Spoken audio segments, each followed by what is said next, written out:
gets up, the confidence in front of goal, everything about it is effortless. The movement to get into the space, the touch on his weaker foot to take him on quickly, take him on to his stronger, and then the awareness to shoot where the space is. Lovely take, bang through the legs of Botman.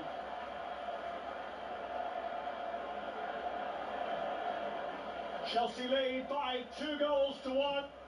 Pochettino celebrates. The Chelsea fans celebrate. It is goal number 13 for Cole Palmer this season, and it might be an unlucky one for Newcastle United.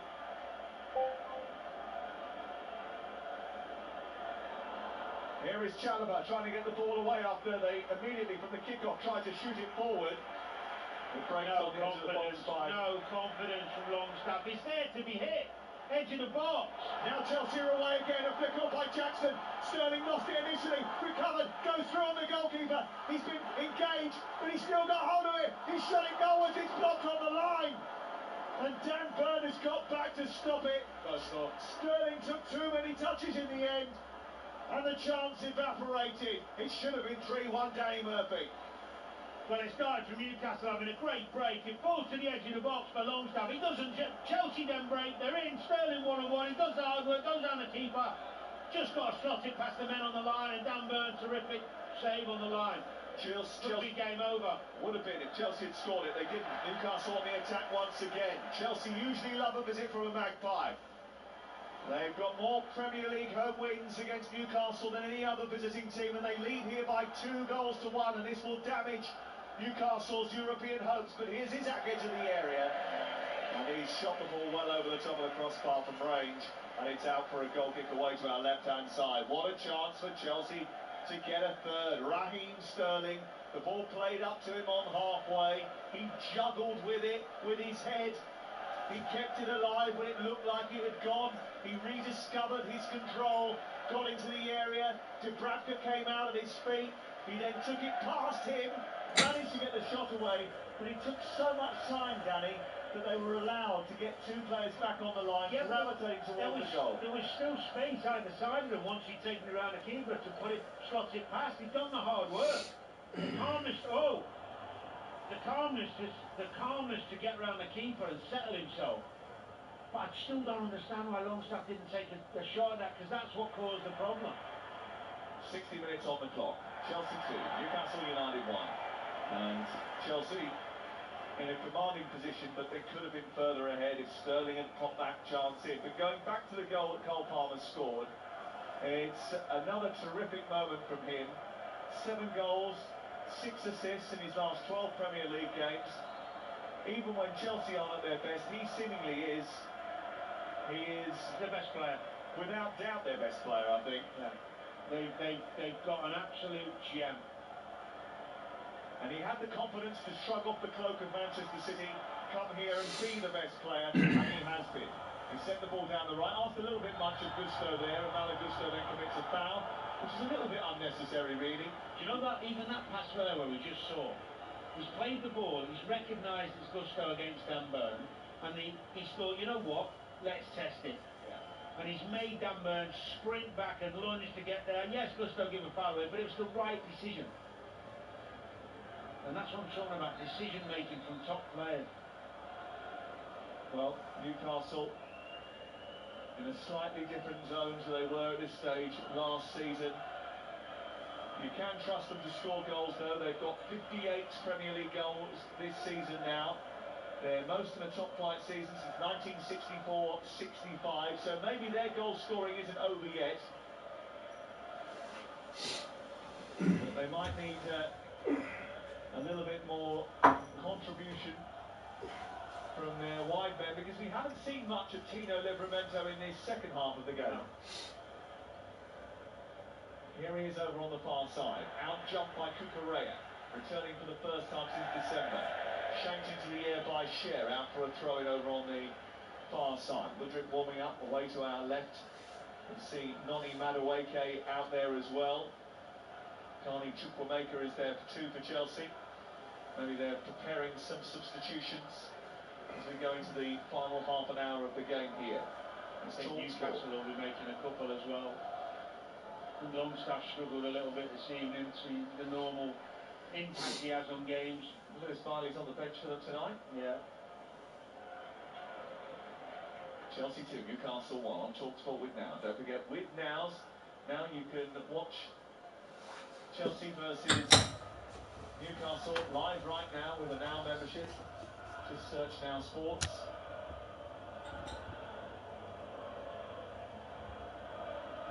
Botman brings the ball out of defence for Newcastle, launching it high into the night sky in southwest London. It bounces once before Almiron, then tries to take it down towards the corner flag, being pursued by Malagusto, who wins that challenge and then takes no chances and pokes it out of plan away for a throw on this near side. Newcastle warming up a couple of their substitutes down in front of us as well, including Elliot Anderson. Good to see him back. Yeah, terrific young player, isn't he? Throw in to be taken near side. And it will be Dan Burn looking for an option. Isaac comes short down by the corner flag. Chelsea fans are starting to find their voice again. And they win a goal kick away to our left-hand side. Well, they've got 36 points. It'll be 39 if they win tonight, which would be just they'll be safe. 5 fewer than the whole of last season. That's a joke I cracked last week, wasn't it? Oh, was it? Yeah. I didn't know you did, Joe. Really? No. Sometimes they don't land on the cynical. It's Caicedo into Fernandez, out towards Correa, who looks to feed it down the left. Sometimes they don't land on the cynical. I thought you were going to say sometimes they don't land on the intelligent. You gave yourself far too much credit. I did, yeah. The ego kicking in again. Got to get rid of that at some point. 25 to go. Chelsea 2, Newcastle United 1. Like Newcastle, Chelsea got an FA Cup quarter-final at the weekend, a game that they simply have to win against the Championship leaders, really. Their only route to silverware. Here's Livramento in an advanced position now for the first time in a while, trying to take on Fernandez. It's a good ball into the centre, read by Caicedo, and he had to because Isaac had just pulled off. Brilliant from Caicedo. Nice play from Livramento. The reason he delayed the cross because there wasn't many in there, and he delayed it well. But it gave Caicedo the chance to get back in and intercept exactly what that position entails. Spotting danger. Better though from Newcastle. It's the first time we've seen them down that right-hand side for a while. This will be harmful for Eddie Howe and his team's chances of getting into European competition. Should they? They're not getting into European competition. You don't think so? No. Not even if they were. I mean, if they were to come back and win this tonight, they would go up in the second position. So that would. Don't give it well enough at the moment. But you might be wrong. No, even the performance tonight. Sorry, Sam. Even the performance tonight. Bits of good. And some real sloppy play as well. They can't keep conceding as many goals as they've conceded this season if they want to play in Europe, that's for sure. They were so much better at that last season. That was the bedrock, the foundation of their success last year. Yeah. Their great defensive play. It is currently Chelsea 2, Newcastle 1, and for the latest odds you can head to Ladbrokes, where right now you can get Chelsea to go on and win the game at 7-2 on. In fact, Chelsea to win at those odds, Newcastle to win at 16-1, the draw is 18-5. It's all thanks to Ladbrokes, 18 plus begambleaware.org. I wonder if anyone at Ladbrokes has seen Chelsea's second half record. Also a little bit generous, I think, on Newcastle.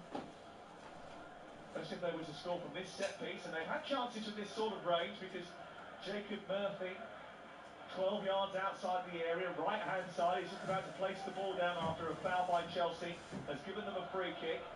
67 minutes on the clock. A goal now would definitely give them hope that they could come back and take all 3 points. It's a really high line Chelsea have got. Leaves a nice big area just to feed it into. I think the reason they have a line that high is because they don't think that Newcastle players can get there in time. Here is Murphy with the delivery. Danbo did get there and he sends it wide of the goal. He got up really high above the Chelsea defence but couldn't direct his header. And then he's fallen awkwardly, I think, as he's landed and needs a bit of attention as a result of that. He's stayed down, prostrate inside the 6-yard box away to our left, and John Brooks has asked for assistance. That was a chance though, wasn't it? Great ball in again from Murphy. Danbo rising, can't quite control it, but real opportunity to get back in the game. Live commentary on Thursday night, Aston Villa against Ajax, live on talkSPORT. Before that, West Ham against Freiburg in the second leg of the Europa League last 16. Tomorrow night, we'll have live commentary of Arsenal against Porto. Wednesday night, Bournemouth against Luton. Wall-to-wall football on the station that brings you more football than anyone else. It is talkSPORT. When you wake up in the morning, Alan Brazil will pour over all the action alongside Ali McCoist as they bring you all the latest from Cheltenham in the build-up to the first of 4 cracking days of racing. Races all live on talkSPORT and talkSPORT 2 over the next 4 days as well. And then at the weekend, we've got wall-to-wall FA Cup action for you as well. All the football, all the time, you know it makes sense. It's got to be talkSPORT. Dan Burns up on his feet. It's going to go off as you have to once you've had treatment for 30 seconds on this near side, and Chelsea have a goal kick away to our left-hand side. Petra is just waiting for him to come on. Oh, he's going to be taken off now, being replaced by Emil Kraft, actually. So obviously not going to be okay to continue here, Dan Burn. And Elliot Anderson is also going to come on. So Emil Kraft on. And I think he will go to the right-hand side and Livramento to the left as a result of that change. What's the point of having Matt Target on the bench? I never understand why managers treat footballers a certain way. I mean, I'm not saying Eddie Howe's a bad manager or man-to-man manager, but sometimes you've got to play it. He's always on the bench. He's a left-back. He makes a sub. The left-back's off. Livramento, who you normally play left-backs, playing instead of the right-back. But what you do is you put another right-back on and bring the right-back over to left-back and leave your second left-back on the bench still. Almiron has gone off and on comes Elliot Anderson on this near touchline. Chelsea playing out and getting up the pitch very quickly. Jackson helps it on to Sterling, who didn't know where the ball was, and Livramento intervenes, but then they put it back for an offside against the Chelsea forward anyway, and it will be a free kick. The only answer I can give you to that question is that Matt Target has been out for pretty much most of the season with a hamstring injury. Okay. And I wonder whether or not they feel that this is the best time to test that. Fair enough. I thought he'd been on the bench quite a lot. Well, I'll check that. He has been earlier in the season. It's only with his hamstring. I think with his hamstring during the League Cup game that we covered on talkSPORT. It's Manchester United. But that was months ago. It was months ago. The reason I'm bringing it up is because sometimes the player, you're on the bench knowing you're never going to get on no matter what because the manager doesn't want you anymore. But don't put him on the don't put young man on the bench. No point. Mykhailo Mudryk is on for Chelsea as they look to try and find some invention. Sterling has gone off here down the right-hand side. Murphy, a great ball forward by front, away from the back, but Murphy took it out of play. Yeah, it was good. It was good intent rather than conviction. It was a really hard ball, but a good one, good spot. Yeah, he hasn't played since the League Cup 4th round game with Manchester United on November the 1st. As a start, yeah. But what I'm saying, I think he's been on the bench a lot. But why put him on the bench if you're never going to use him? Goal kick away to our left-hand side, and it'll be taken by Petrovic, who smashes it up towards the halfway line, finds Conor Gallagher. Gallagher nudges it back to Cucurella, and then headed forward, and Enzo Fernandez picks it up, plays it into Mudryk. Mudryk tries to feed Jackson, lovely 1-2 between the two. Then a second reverse to Jackson wasn't as good, but Palmer's got it now, right edge of the area, tries to drag it back. Across comes Willett, did well, nabbed it off Cole Palmer, and then Livramento looking to escape down this near side. Fernandez always beaten him too, and he's still going, Livramento, on this near touchline, and then he's fouled by Caicedo, and the free kick is given. The yellow card goes Caicedo's way, and you're right, Danny, absolutely right. The pace and guile of Tino Livramento, left or right side, just frightens people. He's a powerhouse, but he can play as well. He's a super player. When everyone's fit, I don't care, when everyone's fit, he's got to be in this Newcastle team. And I'd be absolutely gobsmacked if he wasn't in Gareth's squad this week with the injuries, because he is so athletic and so capable in both aspects of play. You know, offensively great, and defensively one-on-one very, very good. Yeah, he's young and he'll make mistakes, of course, but imagine playing against him. You wouldn't fancy it? No. Murphy to take the free kick on this near side, right-footed. He'll be launched in towards the edge of the box, actually giving it short to Guimaraes, then got it back again, and then he's overrun the ball, and Mudryk actually is engaged. It was going out for a corner away to our left, but it's a bit of a fumble, that. It was an illogical free kick, because you're playing a right-footed player down into the left corner to cross it on his left when he had a stationary ball that he's able to play with his right, and he played beautifully 2 or 3 earlier in the game. Bizarre choice. Anyway. He has a stationary opportunity with his right foot now from the corner into the near post, and it was poor. And it's out to the near side. He's got another chance to whip it in though. This one's a bit better. And Petrovic comes and grabs it. And Chelsea, well, they want to release it quickly. Jackson's made a dart up towards halfway, but he took too long, Petrovic, to realise that. The crowd alerted him to it. And that also alerted Alexander Isak, who's robbed it, run towards the right edge of the penalty area, cut in, played it back to Guimaraes.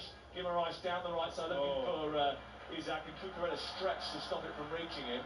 And then it's fed into midfield, and Caicedo could release Jackson, but he did get the ball right. Right idea though. Botman stepped across and intervened well. Read it beautifully, Botman. It was the right pass. It was a good idea from Chelsea, and it was good defending. Sometimes you just have to say, yeah, it was good defending. Yeah. I always think it's fine giving the ball away if a player's trying to play the right pass at the right time. And when you play forward through balls, you're not gonna get them all there. But it's nice to see Caicedo try and play it and not overthink it. Hearts have taken the lead against Morton in the Scottish Cup quarter-finals. They lead by a goal to nil. Good ball. Here is Emil Kraft, far side of the right. Come off the bench today, Anderson.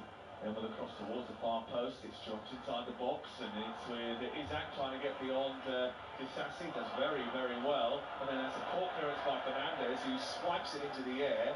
Gusto kicks it away because he just wants the ball to get out of play, because Chelsea don't want to invite trouble. Do you think at times with Isak, there are times where he's so calm, he takes an extra touch or two in the box, which is alright a lot of the time, but there are occasions where you need to have a swipe. That one got pulled back to his left foot. I thought he could have just had a little go at it, maybe get a little deflection, but the extra touch was one too many. Well, you do, he's still a young player himself actually, isn't he, Alexander Isak? He's only 24 years of age. He's certainly taken to life in the Premier League well. Here down the right, the ball is sent in by Longstaff towards the far post. It's headed back towards it. Livramento strikes it, didn't deflect that cleanly, and it was away by, off the back of Fernandez, and then away by Cucurella. Good turn, brilliant turn by Jackson, who spins into space down the left-hand side. He heads towards the edge of the box. He tries to feed Gallagher. Gallagher leaves it for Mudryk, who weaves his way through, goes round the goalkeeper, pops it home. It's a terrific goal from Mykhailo Mudryk. Great feat to open up the Newcastle defence. And Chelsea are going to chase off the boos from their own blues by taking out the Toon. A terrific clinching goal for Chelsea, scored by one of their most expensive acquisitions, Mykhailo Mudryk, after a brilliant one run from Jackson down the left-hand side. Then his feet do the talking, and boy did they come up with the perfect riposte to any of those who had been giving Chelsea some stick. That was one hell of a finish, 3-1. Well, that's the Mudryk we saw when he came on Anfield in his first game. Full of confidence, great feet, full of speed, nice and positive. He's actually been really positive since he's come on. Great feet, and this little bit here, he dances around the keeper. Yes, he makes the angle tighter, but still gets in. And I'm pleased for him, I have to say. He's taken a hell of a lot of stick, and he's taken a while to settle, but that is what we saw on that opening day, when he came off the bench. I don't know if you were there, Sam, Anfield, when he looked $1 million. That will do him the world of good. It was actually last January, wasn't it? It was an early kickoff. He came in January, and he came off the bench, and he half-time, I think it was. Is that right? I can't recall. Your memory's better than mine, but I just remember being wowed by him. Yeah. 0-0, I think it was, but he was brilliant off the bench, caused all sorts of problems. And then you're right, we never seen it since, really. And he scored there what can only be described as a terrific goal. He did okay. I think we did the Fulham game maybe together, and he did okay there. But it's been glimpses, hasn't it? Very... Murphy into the box on the right-hand side. Chelsea 3, Newcastle 1 on talkSPORT with Enterprise Rent-A-Car. Whatever the mission, home or away, Enterprise helps over 120,000 people every day. Monday night is game night. It's Danny Murphy night. He is back on Wednesday with Simon Jordan and Jim White. Off again. Mudryk has picked the ball up on the left-hand side from Gallagher, and he's darting again towards the edge of the box. Palmer goes into the area. It's Mudryk trying to feed the ball into Gallagher. He just took a little bit too long to do so, by which time he was crowded out by black and white jerseys, and they snaffle the ball up and take it to the far side. Chelsea want to inflict a bit of revenge here. They lost 4-1 at St James's Park. They'd love to win 4-1. Jackson into Palmer, gets past the defender, and he just did enough, Potman, to hold him off as he looked as if he was going to get beyond him. His strength did the work in the end, Sven Botman. But Chelsea once again testing that Newcastle back line, which has leaked like a rusty pipe this season. Jackson's been great as well, hasn't he? We've eulogised about Cole Palmer, but... Whoa! What on earth was Bruno Guimaraes doing? Don't know. He's telling us. Stopped and waited on the ball, and as a result, Palmer just went across and took it from him and ran to the other side of the pitch. Oh dear. Chalobah. Like you said earlier, it's been a Newcastle performance of patches, yeah. But when things have gone wrong, they have gone very wrong. Well, we talked about it earlier, didn't we? The amount of goals they've conceded this season compared to last. Yes, there have been injuries, but some of them are their own problems. You know, they've been lax at times. The first goal, so avoidable. You know, not switched off, poor defence and no press, poor clearance. Little basic things. I mean, Chelsea have been good when they've gone forward. You know, they've got really talented front players, and we've seen at games. I mean, remember they played City here, even away at City. I remember the Liverpool game and even the Arsenal game where they caused all the best teams problems. They've got forwards who can cause you problems. I think I'm right in saying now that Newcastle's defence on the road is now the joint worst in the Premier League with Sheffield United. Wow. Now that is a warning stat. On comes Lewis Miley, off comes Joe Willett. And the other change is going to be Joe White to come into midfield to replace Bruno Guimaraes here for the last few minutes of the game. 10 minutes to go. And Joe White coming into the centre of midfield for Newcastle United. Came off the bench against Bournemouth to make his debut. Carlisle Morning, the number 18 international, was on at Crewe in the first half of the season. Wow. Must be a good player if he's played for Crewe. Well, they play the right way, that's for sure. They were flying first half of the season as well, Crewe, so it wouldn't surprise me if he had a big part in that. Gusto into Enzo Fernandez. Across to Cucurella. Chelsea leading by 3 goals to 1. It's been quite a good spell for them at home. They had a poor start to the season, but they hadn't lost since October before the defeat here a couple of weeks ago to Wolverhampton Wanderers. And now the Chelsea fans are singing once again. Here on the right side, the ball sent into the box towards Joe White. He takes it down, moves out wide, tucks it back for Murphy, into the centre looking for Isaac. It's away by Chalobah, collected by Lewis Miley, and then sent back to his own goalkeeper by Fabian Schär. And the Premier League table will look interesting at the end of the night if it stays like this. Chelsea 11th position, they'll put 4 points between themselves and 12th place Fulham. And they'll have a game in hand over Newcastle, and only 1 point the difference now between the two. If Chelsea win their game in hand over Newcastle, Wolves and Brighton, they'll be up into 8th position. The problem is, that game in hand is against Arsenal. Here is Enzo Fernandez. Back to Chalobah. And then across to Disasi, who takes it infield, runs through towards the edge of the centre circle, gives it to Gallagher. Gallagher runs down the left, feeds it into Palmer. Palmer tries to go on the outside of Kraft, but he was happy enough to pinch it. Is that here, Sam, or at Arsenal, sorry, did you say? It's at Arsenal. Yeah, that makes it tougher. Is it at Arsenal? I think it is. Can't remember now. It was supposed to be this weekend. live on talkSPORT, but it got changed because Chelsea were involved in a quarter-final of the FA Cup. Here is Disassi into Enzo Fernandez, Gusto forward, and it goes straight back to Dubravka, away to our right-hand side. Newcastle, the next few games, see them go to Manchester City live on talkSPORT at the weekend, then entertain West Ham at home, Everton at home, Fulham away, Tottenham at home, Manchester United away, Sheffield United at home, then the next few fixtures they get the box down the right side. Murphy's ball into the box is missed by Isaac. It goes out on the left for Livramento. Livramento trying to get back onside. Anderson's ball is cut out. Caicedo brings it clear. Plays a 1-2 with Palmer. There's loads of space for Gallagher to run into. Over on the left, and does he run? He moves towards the edge of the box on the attack for Chelsea. Anderson does well, gets across, wins the ball. Murphy put in a beautiful ball. You could see where he wanted to put it, and the fact is, if we can see it up here, Isak should know it's a lazy run. I say lazy, a tired run. I don't. Giving the ball away on the edge of the box, and Jackson's got it. Oh, and he doesn't realise that Joe White's behind him. Everyone's tired all of a sudden, losing their minds. And Newcastle managed to clear upfield. Are you tired, are you? I'm losing my mind. There's nothing wrong with your mind. Here's Gusto, right. It's been an enjoyable game, hasn't it? It's been very open. Two teams had a right good go. Yes. I said reet, and then I thought, well, Have you got a, I don't know what's going on. personality disorder? I think you're Scottish. I've had that for a while, yeah. Just been able to hide it. Danny McMurphy. Here is Anderson, who is Scottish, moving towards the midpoint of the Chelsea half. He leaves the ball for Isaac. It goes out towards the right-hand side.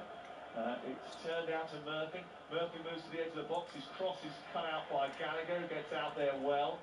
And then Murphy will recycle it again. 5 minutes to go before the end of the game. It's back out to Murphy. Left-footed ball, right-footed ball into the box, and it's cleared away. As I mentioned earlier on, answer through in the Scottish Cup quarter-final. The Scottish Cup semi-final draw has just been made.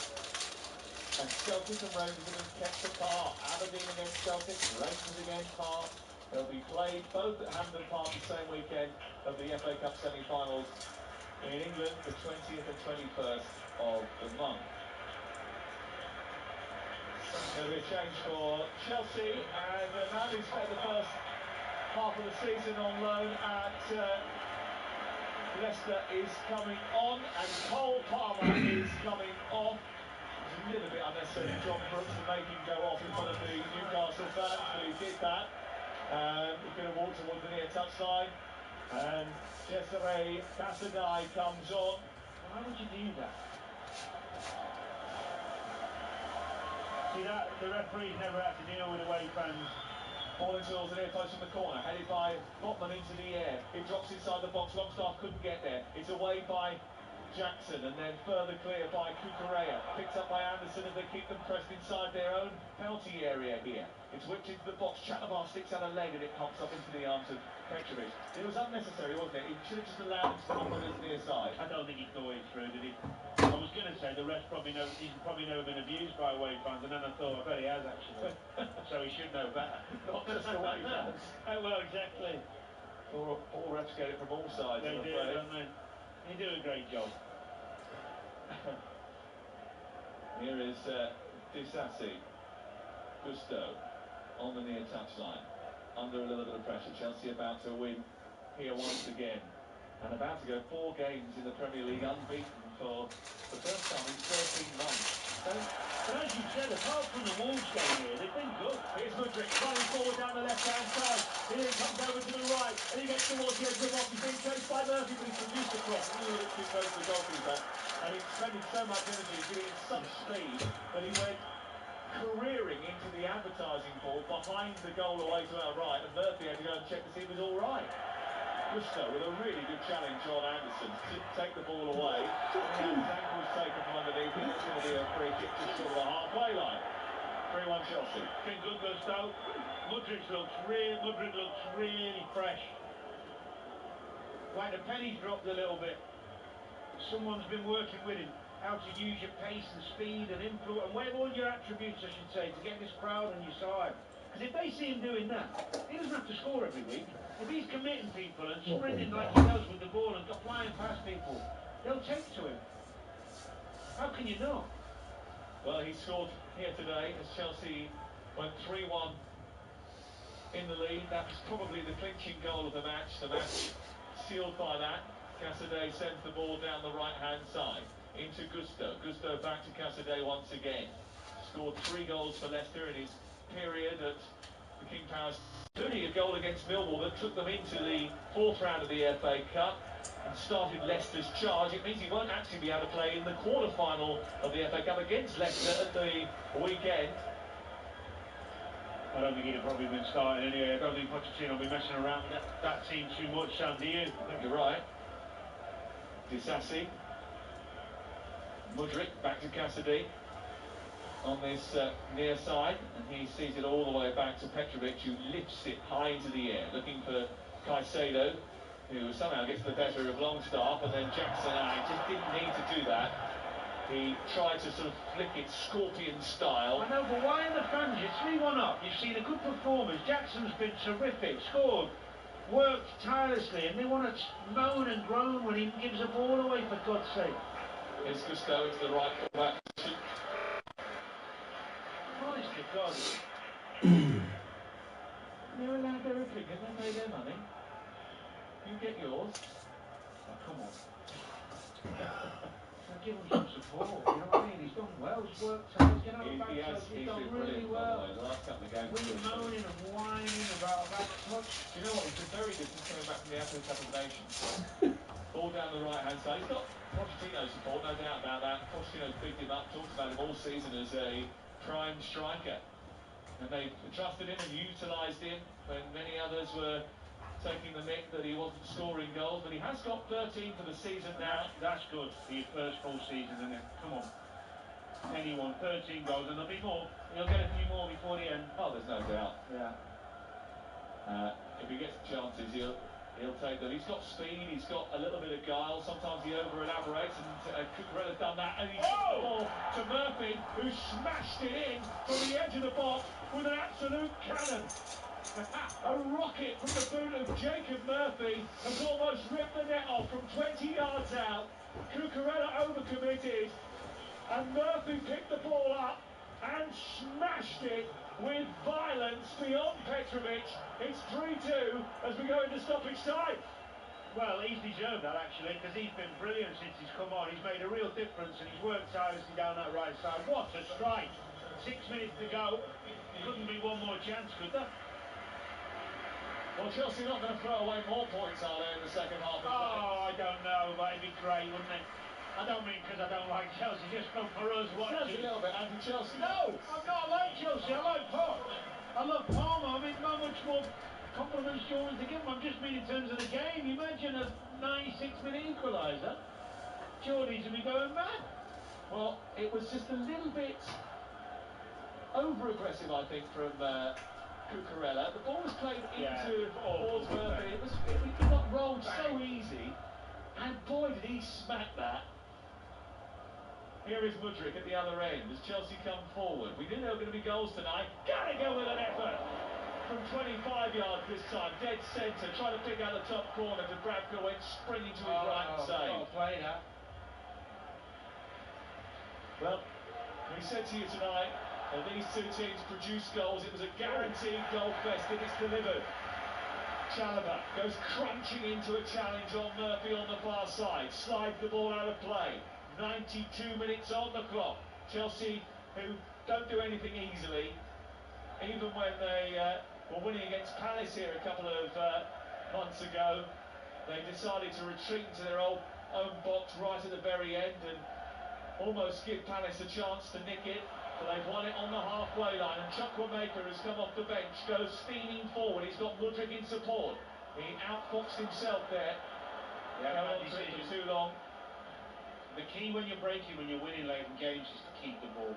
Whether that's running with it, passing it, wherever you feel your strength is. If you haven't got the legs, you pass. You just got to keep the ball. If you give it away, you failed. Well, Chukwuemeka's come off the bench here, so he shouldn't have the legs to be able to deal with it. But He gave it away. Newcastle got possession and a chance to attack down the right-hand side. Cher declines the invitation to put it out towards the far side. 92 minutes and 28 seconds on talkSPORT. Game night, talkSPORT, Monday night. Drama, as always, unfolding live on the radio as we go into the last 3 minutes and 20 seconds of stoppage time. Can Newcastle... Botman not going up. Get Botman up. Get the big man up. Botman's sticking on halfway. Goes out to the wide right. Picked up by Kraft, who charges forward. He's got the opportunity to play in Longstaff, who's got down the right channel. He's tracked by Disassi, the ball into the box by Isaac. He's too close to Petrovic, and he grabs it with the sky. So lucky. And Poch is going mad. Get forward, get out from the back, try and get up towards halfway. Newcastle know that there still might be one late twist in this yet. Chelsea, who have started to find their shooting boots again, have scored in 11 straight Premier League games, but their back door never seems to be shut firmly enough. Is he going to be prized over one last time? Here's Murphy, far side, trying to get the better of Cucurella. This time he sends his flick out to the far side. It goes out of play and away for a Chelsea throw, and Cucurella will take ages over taking this throw in from the far touchline.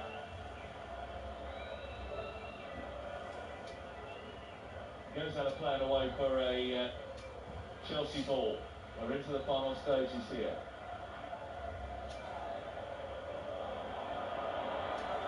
Ball sent down the touchline, and Gallagher felt he was fouled over on that far side.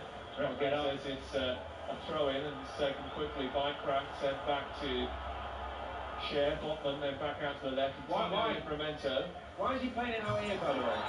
Cassidy then tangles with Livramento. It's a free kick right on this near side, and they've played it short rather than waiting and putting people up. Botman sends it wide. Murphy, ball control. It wasn't an easy ball to control, but Gallagher nicked it, and now Chelsea have possession. Far side, Gallagher doesn't want to go anywhere. He just wants to keep hold of the ball. Good game management from the Chelsea captain. 94 minutes, 36 seconds. Chelsea leading by 3 goals to 2. A game that should have been done. Was done. Bizarre what Newcastle just did, by the way. It's like you made short. Well, the centre-half could have played it long first. Then they get the free kick and play it short instead of throwing the big man up there. I mean, where's the brains in that? Chukwuemeka tries to play around the corner for Mudryk. Mudryk was fouled as he went to go and get the return. And it's going to be a yellow card for Joe White. And a free kick on this right-hand side for Chelsea as they run down the clock and we go into the final minute of added time. Chelsea, who might be able to build on this when they take on Leicester at the weekend. Newcastle, who are 10 points off where they were at this stage last season before kick-off, have not been able to make up any ground. It was thought that their struggles on the road were coming to an end, but not so. They're going to lose again here at Stamford Bridge. As is their usual want, it's going to be one winning 29 Premier League visits to the bridge now for Newcastle United if Chelsea see this home. Down the right, Enzo Fernandez taking it to the corner flag, wasting precious seconds. 13 of them still to play. He thinks he won the throw-in. They've decided, the officials, that it's going to go the other way. Chelsea fans standing up, exasperated. How did that go against them? It should have been a bit more comfortable than it's turned out to be, but they're going to get the job done surely. Chukwuemeka takes it out of the sky, tried to turn inside the box, but couldn't do so. They look at the referees. It goes into the 97th minute now. The ball cleared upfield. It goes over halfway. Chalobah takes it down and away from danger and pummels it into the West Stand over on the far side. Newcastle want to get this taken quickly and call it on. Botman's too tired to even get up there, look. Cher's telling him. Ball thrown in from the right side. One last chance if they're to get it in the box. The Chelsea fans want the whistle. 96 minutes and 36 seconds of in play. It's headed forward by Anderson. It goes behind for a goal kick. And that is going to be that. And Chelsea have got their victory. Well, it may not remove the pressure completely from Poch, but it will do his claims the power of good. Chelsea don't move in the table despite the fact that they've secured a victory inspired by Cole Palmer, clinched by Mykhailo Mudryk with a lovely bit of balletic footwork to get their 3rd goal on the night. There was a late scare from Newcastle United after Jacob Murphy thumbed the ball. So they close the gap to Newcastle to a point, and know that should they win their game in hand, they can go up to 8th in the Premier League. That might not be a measure by which Chelsea of old would deem success, but this is Chelsea of a very different vintage. Newcastle's away form is going to cost them. Their eggs will now be all in the FA Cup basket come Saturday tea time. A quarter-final with one of the best teams in Europe on the road. Join us for that one. It's going to be epic. Chelsea 3, Newcastle United 2. Well, Sam Matthews must have thought with that Mudryk goal he was back on dancing on ice duty. He just glided through Hotel home after creating the angle. Fantastic from the Ukrainian. Good to see Cole Palmer, Nicholas Jackson coming back on the field with their teammates afterwards as well. Overall, for mid-table Premier League, this was a terrific game of football. Newcastle, maybe the scoreline, I think, flatters them just a little bit. You're going to get reaction from Stamford Bridge, from both Chelsea and Newcastle camps live during the sports bar with Jamie O'Hara and Carlton Cole, former Chelsea striker, Sam Matthews on his way down to interview everybody. Really looking forward to hearing what both Poch and Eddie Howe have to say. But two terrific second-half goals for Chelsea. Cole Palmer with a blast, Danny Murphy the first one, and Mikhailo Mudryk, that was just brilliant, wasn't it? Well, Cole Palmer's been outstanding again, and we've talked about him, so I think we'll use this quick time to mention Mudryk. Been through a hell of a journey, the lad. Coming into this place for huge money, high expectations, and he struggled, let's be honest.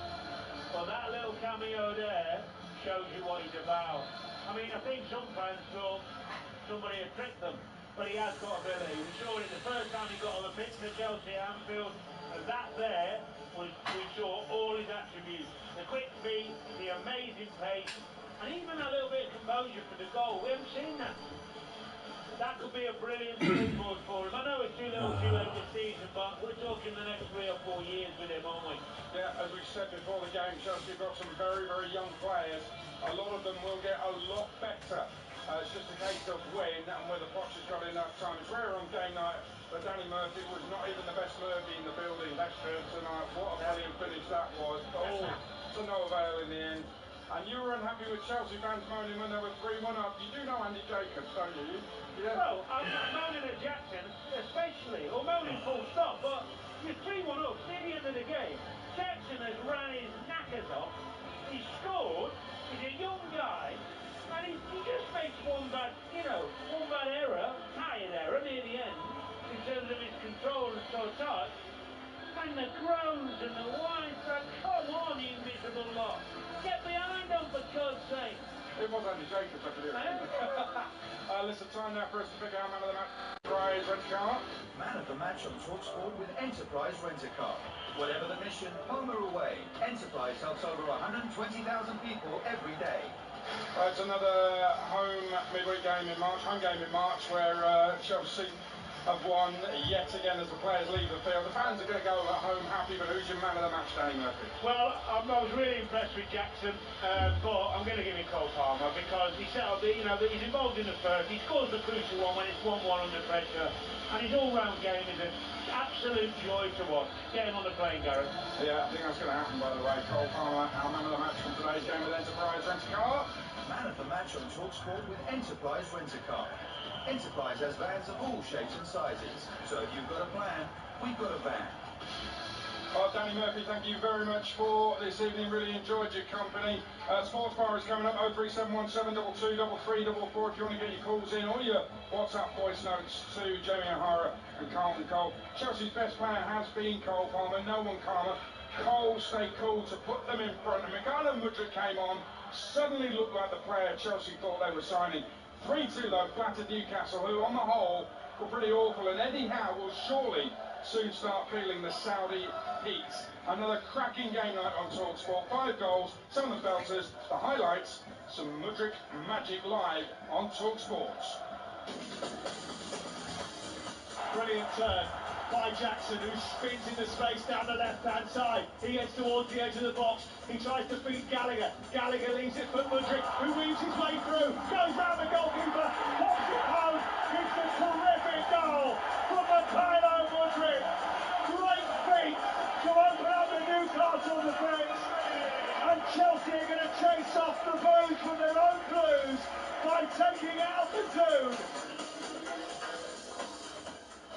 Monday game night on talkSPORT with Ladbrokes. We play together. Terms and conditions apply. 18 plus BGamblerWare.org. A little story is easy to share. We can meet pink unicorns, pirates, and bears. We can even be pilots, fly to faraway places. Magic is waiting. Let's open the pages. A little story can make a big difference, but 1 in 5 children say they don't own a book. So we've provided over 160 million books since 2013, and we won't stop there. McDonald's. Change a little, change a lot. 19.2% of respondents from a survey of 6,896 children aged 5 to 8, National Literacy Trust 2023. When it's lunch o'clock, I just eat the tortilla naked burrito bowl. Oh, I didn't know you could get those. There's a lot you don't know, dear. Well, I know that shirt's not coming back into fashion anytime soon. Touché. Get tortilla, Subway, Pret, and more delivered.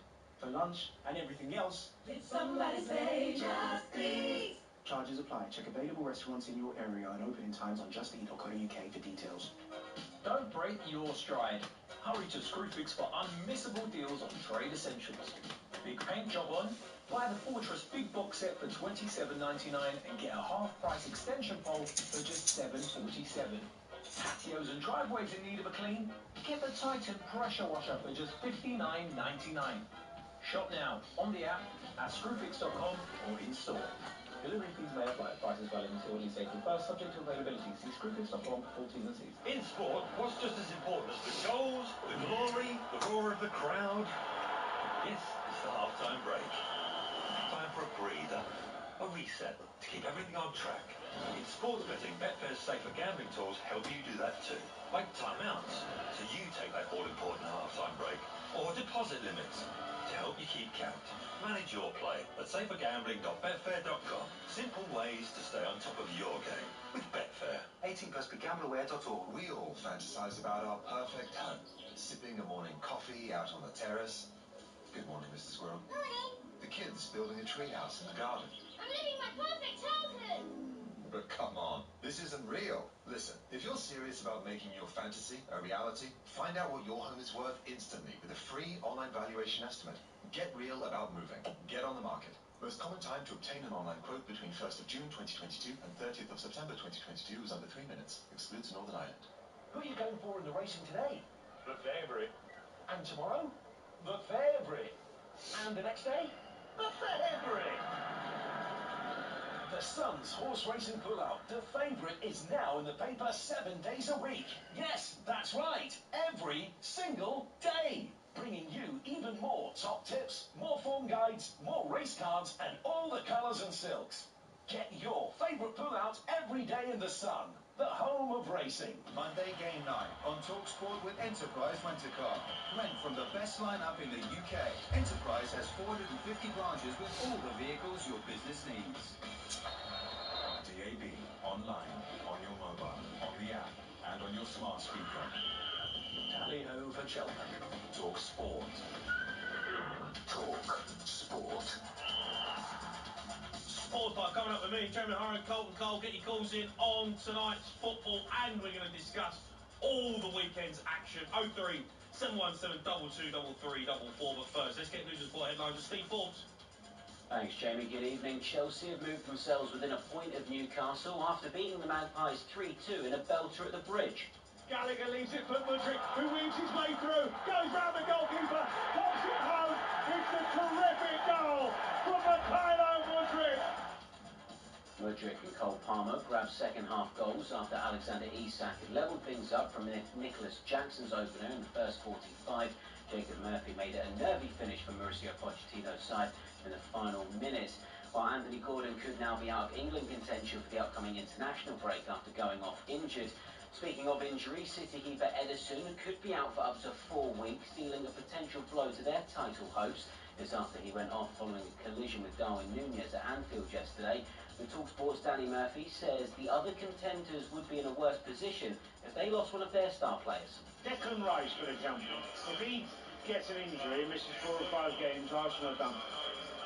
If Virgil van Dijk gets an injury, I think Liverpool are going to struggle to win it. Premier League clubs have voted in favour of scrapping profit and sustainability rules in favour of adopting a UEFA-style system to control spending. talkSPORT understands that under the new regulations, clubs will be allowed to spend around 85% of their turnover on costs such as transfer fees and wages. There's more on that story at talkSPORT.com. And Felipe Massa has filed a lawsuit against Formula One, claiming he should have been crowned world champion in 2008 and not Lewis Hamilton. Former Ferrari driver claims the controversial crash in Singapore that year, which cost him the points, wasn't properly investigated. talkSPORT News. The Princess of Wales has been pictured leaving Windsor in a car with Prince William following controversy over a photograph she admitted editing. It was the first official image of her in 2 months, but news agencies withdrew it because of concerns it had been manipulated. And 3 people have been stabbed at Bury Market in Greater Manchester. Police say it's believed to have been a targeted attack. No arrests have yet been made. talkSPORT weather with Quick Fit. Keep your car safe this winter. Visit your local centre or quickfit.com for tyres, MOTs and batteries, so you can drive away happy every time. Cloudy through tonight with spells of rain in the north and in the west. Dry with clear spells to the south. On 1089 and 1053 medium wave, on DAB, online and on your smart speaker. The Sports Bar on talkSPORT. All right, fans, here we go with the main event of the evening.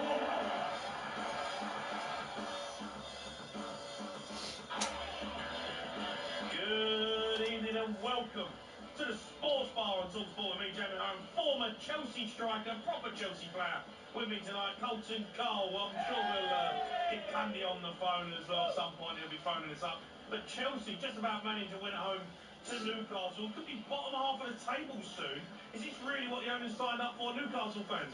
I mean, are we going to start talking about Eddie Howe and maybe his job, you know, getting lost or getting the sack? I mean, come on, they're not great, are they? 03 717 22 33 44. Chelsea back in business. Mudryk putting in a decent performance finally when it comes on. Plus, we've got to talk about Liverpool and City, the draw in Sunday's massive game.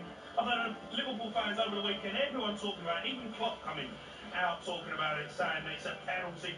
Never a penalty. I don't know what you're going on about. Never a pen. Clutching at straws. 03 717 22 33 44.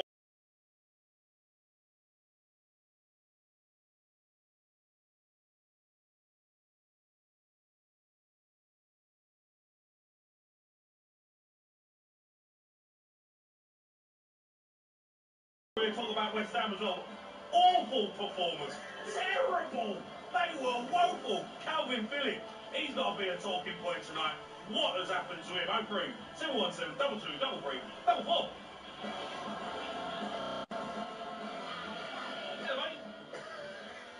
What an intro.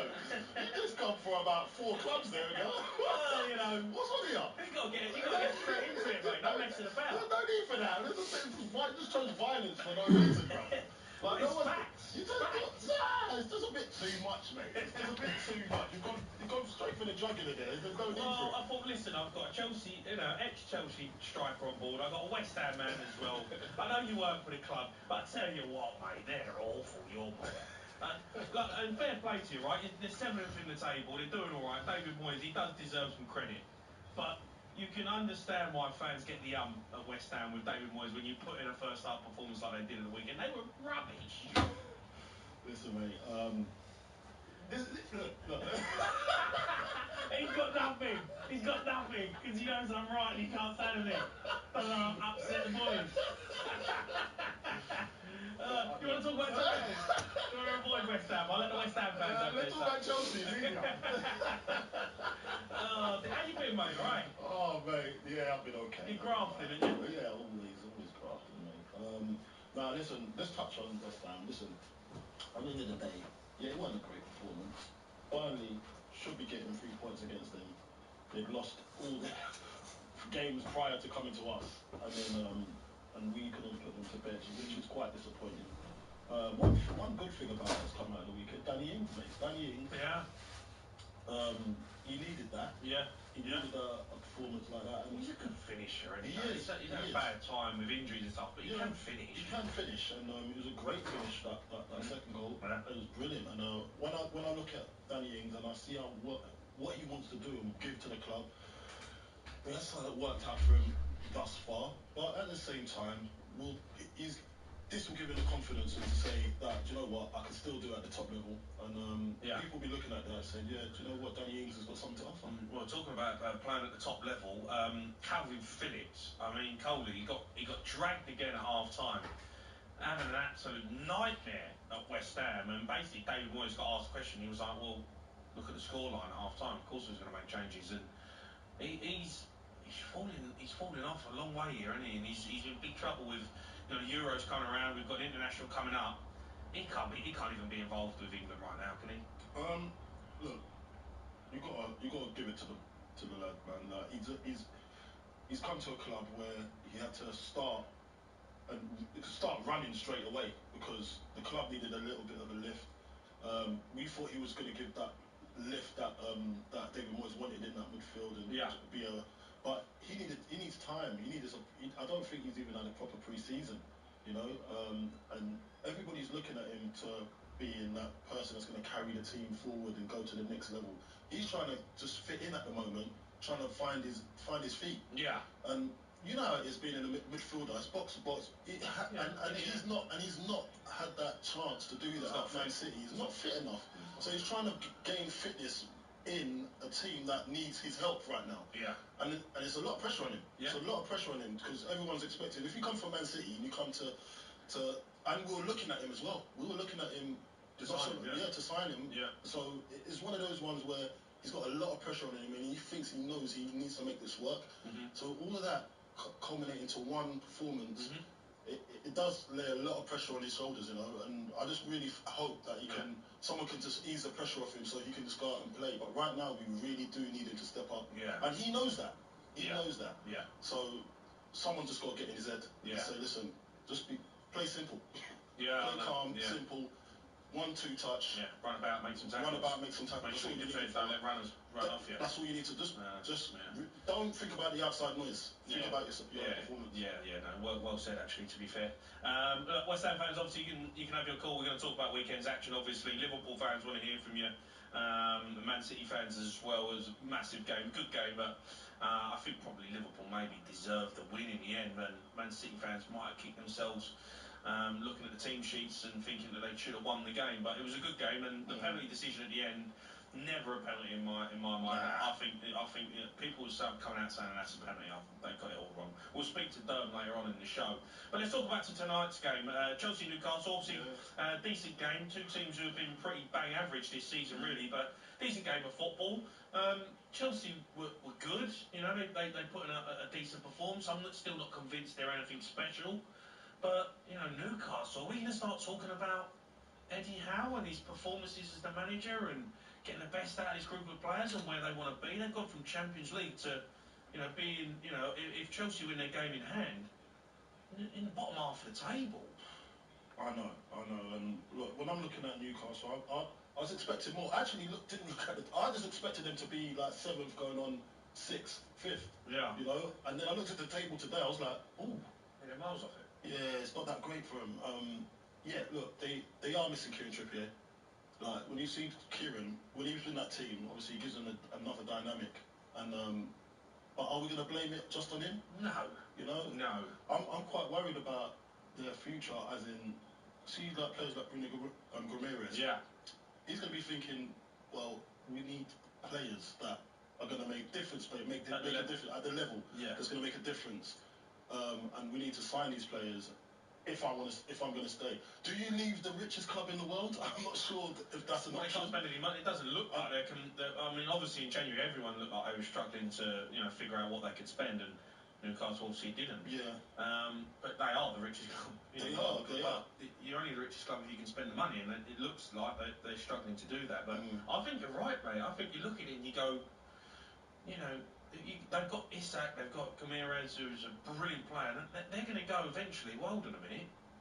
You know, I joined this football club because we We're gonna be like the new Man City. Yeah. Right? And it looked like that for 2 years. And last 2 years, it looks like they're building towards something. But it's been a big drop-off, massive drop-off. And, you know, if you're talking about progressing as a football club, they've gone the other way. And you say West Ham's, like, fans of West Ham were looking at our season and thinking, do you know what?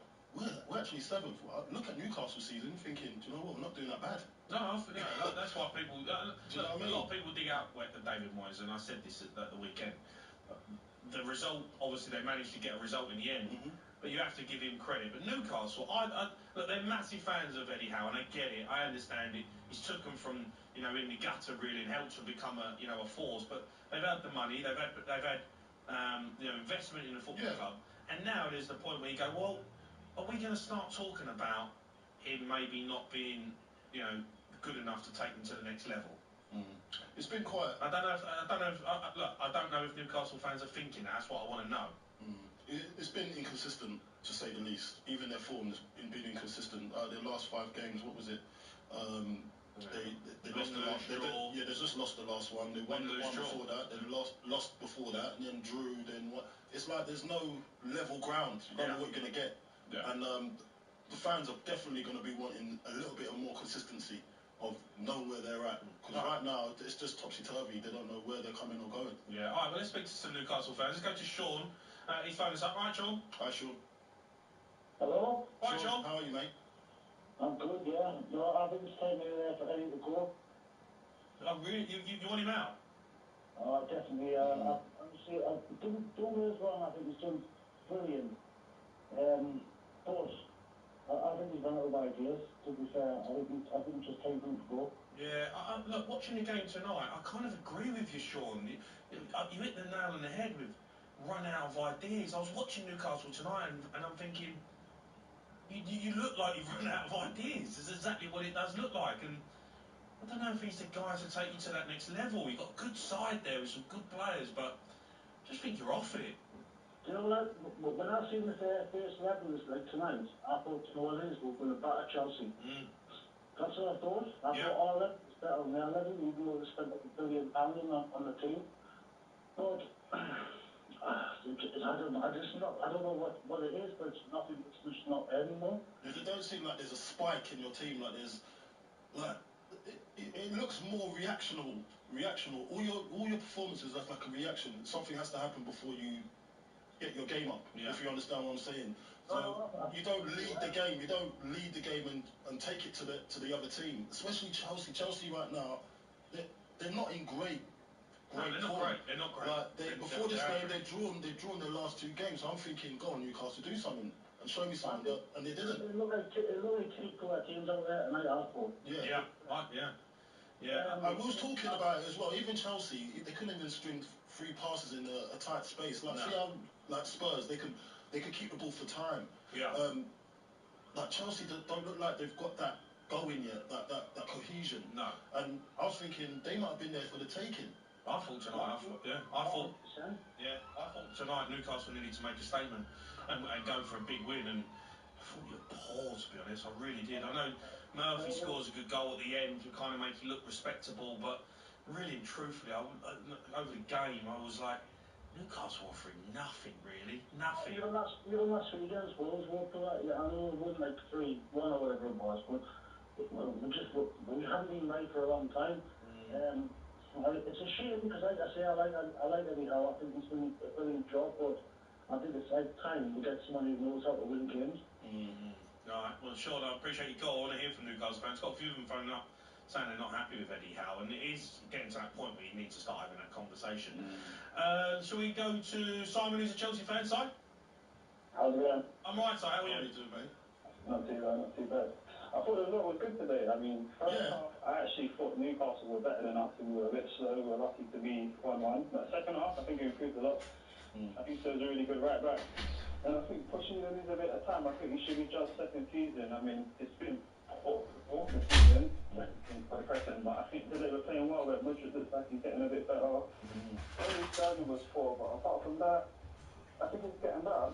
No, I make you right. I've always said that Chelsea are in a position right now where it's a bit of a teething point where you're at, because when you look at it, I see what Poch wants to do, but it's just you can't get that team because they're so young to sing to his song at the moment, and it sometimes it does, sometimes it doesn't. It's very inconsistent, and that's where you're at the moment. So when you're looking at Poch now, and I'm thinking, do you know what? He does need a second season. He might get. I think the first 10 games of next season is going to be. He needs that. Where he really gets. He needs that. But look, you're. You've got Cole Palmer's brilliant at the moment. Mudryk looks like he's going to do something now. For all of a sudden, today, even he done a lovely cross, but it was a running across. Yeah. Like he just outspeeded the player. I don't know what he done there. He was so quick. He's rapid. He went past the player, crossed a nice ball in, but that's what we want to see. We don't see that usually, you know what I mean? And I'm thinking, I was losing hope of him, to be honest. Yeah, I think everyone was. But after today, I've gone, oh, do you know what? He's got a little bit, you know, he can do something. But the problem you've got, though, Sire, is they'll put a performance in, and tonight, look, I thought Newcastle were really average, but you won the game in the end comfortably. But I'm still not convinced. I don't know what it is. I watch it and I'm like, there's still like an X factor missing. And I don't know whether that's a star player that you signed in the summer, where it's, you know, or Nkunku actually comes back in his fit, because I think he can be a star player. I just don't know. I feel like there's something. Look, Cole Palmer for me is a star. Yeah, he's got X factor. He's a star when I watch him. The rest of them, I'm like, yeah. You know what? Nicholas Jackson done alright today, man. He ran about. He made sure that he made a nuisance of himself. But at the same time, he hasn't. But at the same time, I see what you're saying. He don't have that star factor. Do you know what I mean? Like, and I'm looking at it. I'm thinking you might need to go and get that person. And Nkunku, I don't know what's happening with him at the moment. He's always injured. I mean, like I just don't. Always injured. You've got to be fit to make an impact. You know what I mean? And you're gonna have to go out there and go and get yourself a goal scorer. You know, I think. I agree with Jane. I think you are inconsistent. That's the biggest thing. You don't know what Chelsea's going to turn up. I just think they're young. The only thing for me, I just want more from Caicedo. I just think he's fucking great. He just can walk past him at times. I want more from him. But overall, hopefully just grow the team and just give Poch time. If they're still struggling next season, then maybe get rid of him. But whoever we get in, it's going to be the same. So. Well, look, you've got a game in hand on the teams above you. You're on 39 points, and 7th place West Ham. Yeah, you got Spurs. So you have to do a bit of a stomp. Big game, and massive game. Look, I was thinking, looking at it, going, well, Chelsea ain't really got anything riding on it. They're mid-table. If you win that game, you can actually still get 7th, really. I think we can get 7. I don't think we will get 7 because, like you said, we're so inconsistent. We can lose to Burnley tomorrow. I wouldn't be surprised, but it was just, hopefully we can get 7th and maybe FA Cup and go into next season. That's all we can hope for, really. All right, well, look, we're going to get over to Stamford Bridge because Sam Matterface is with the Newcastle manager, Eddie Howe. Eddie, a disappointing result, but maybe towards the end you felt like you were creeping back into it after Jacob Murphy's stunner. Yeah, I thought we were in the game all the way through it tonight. It was a really strange game to analyse for me, stood here, because I thought we were good in lots of aspects of our play tonight. Competitive, I thought we were front foot.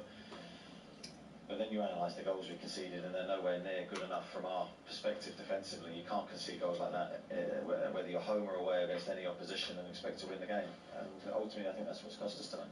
You obviously had injuries in that area. No Kieran Trippier tonight. Tino Livermentis had to play on both sides of the pitch as well. Anthony Gordon had to go off in that first half. What was the situation with him? Well, it was a surprise. He's obviously gone down and said he couldn't continue. I think it's a knee problem. It's unclear at the moment whether it's, how serious it is. It doesn't look good, but just add to our problems really injury-wise. I don't think there was a mechanism or a moment where he felt the injury. I think the pain just came on. So let's wait and see.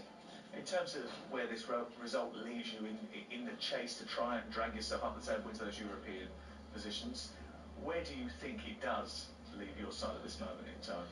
It's difficult to draw too many conclusions from one result. I think that our form over a long period of time hasn't been what we want it to be. It hasn't been as consistent as it needs to be to get into European competition. Did you feel it was coming back? Well, I think I don't want to be deluded. I need to watch the game properly, but I feel our form is gradually coming back. And there is a but, we're still hurting ourselves by not being complete in our performance today. We're inconsistent even within that game. There were some really good bits, there were some not so good bits, And I think that's the frustration for everybody, because we know we're close, but we still have a gap to where we were consistently last season. Do those good bits give you confidence that when you go to Manchester City on Saturday, you can test them?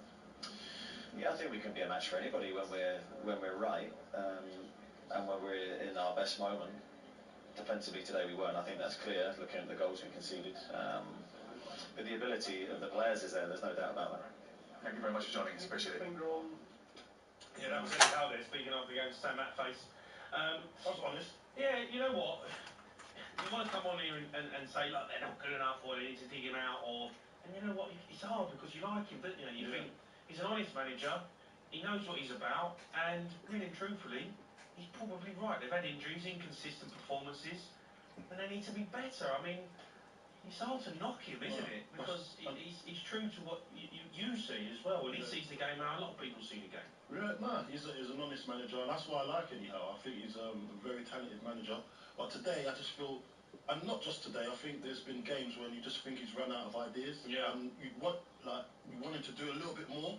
Yeah. And today wasn't that day, you know. I thought personally, I thought Chelsea are a team that are there for the taking. They are.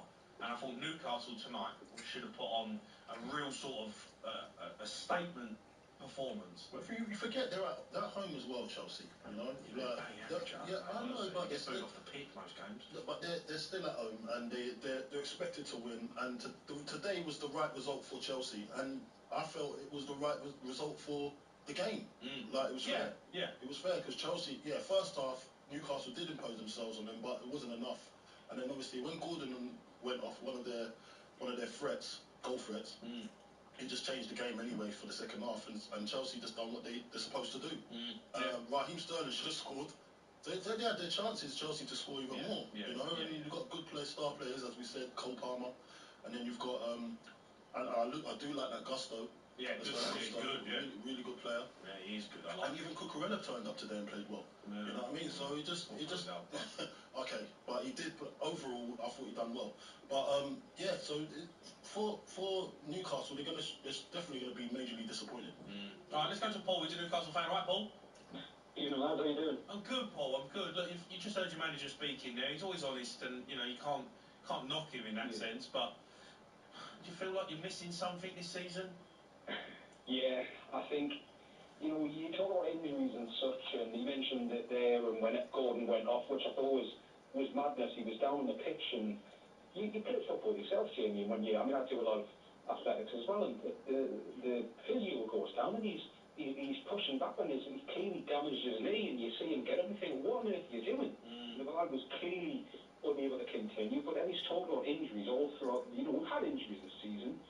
But when we went out to Champions League, and then you had Christmas, and we started to get players back, he talked a lot about getting the players back on the training pitch. And tonight, when I watched that game, I thought, what on earth they've been doing on the training pitch over the last week? Yeah. Because we were so off it tonight, so lacklustre. The performance was bad, really bad.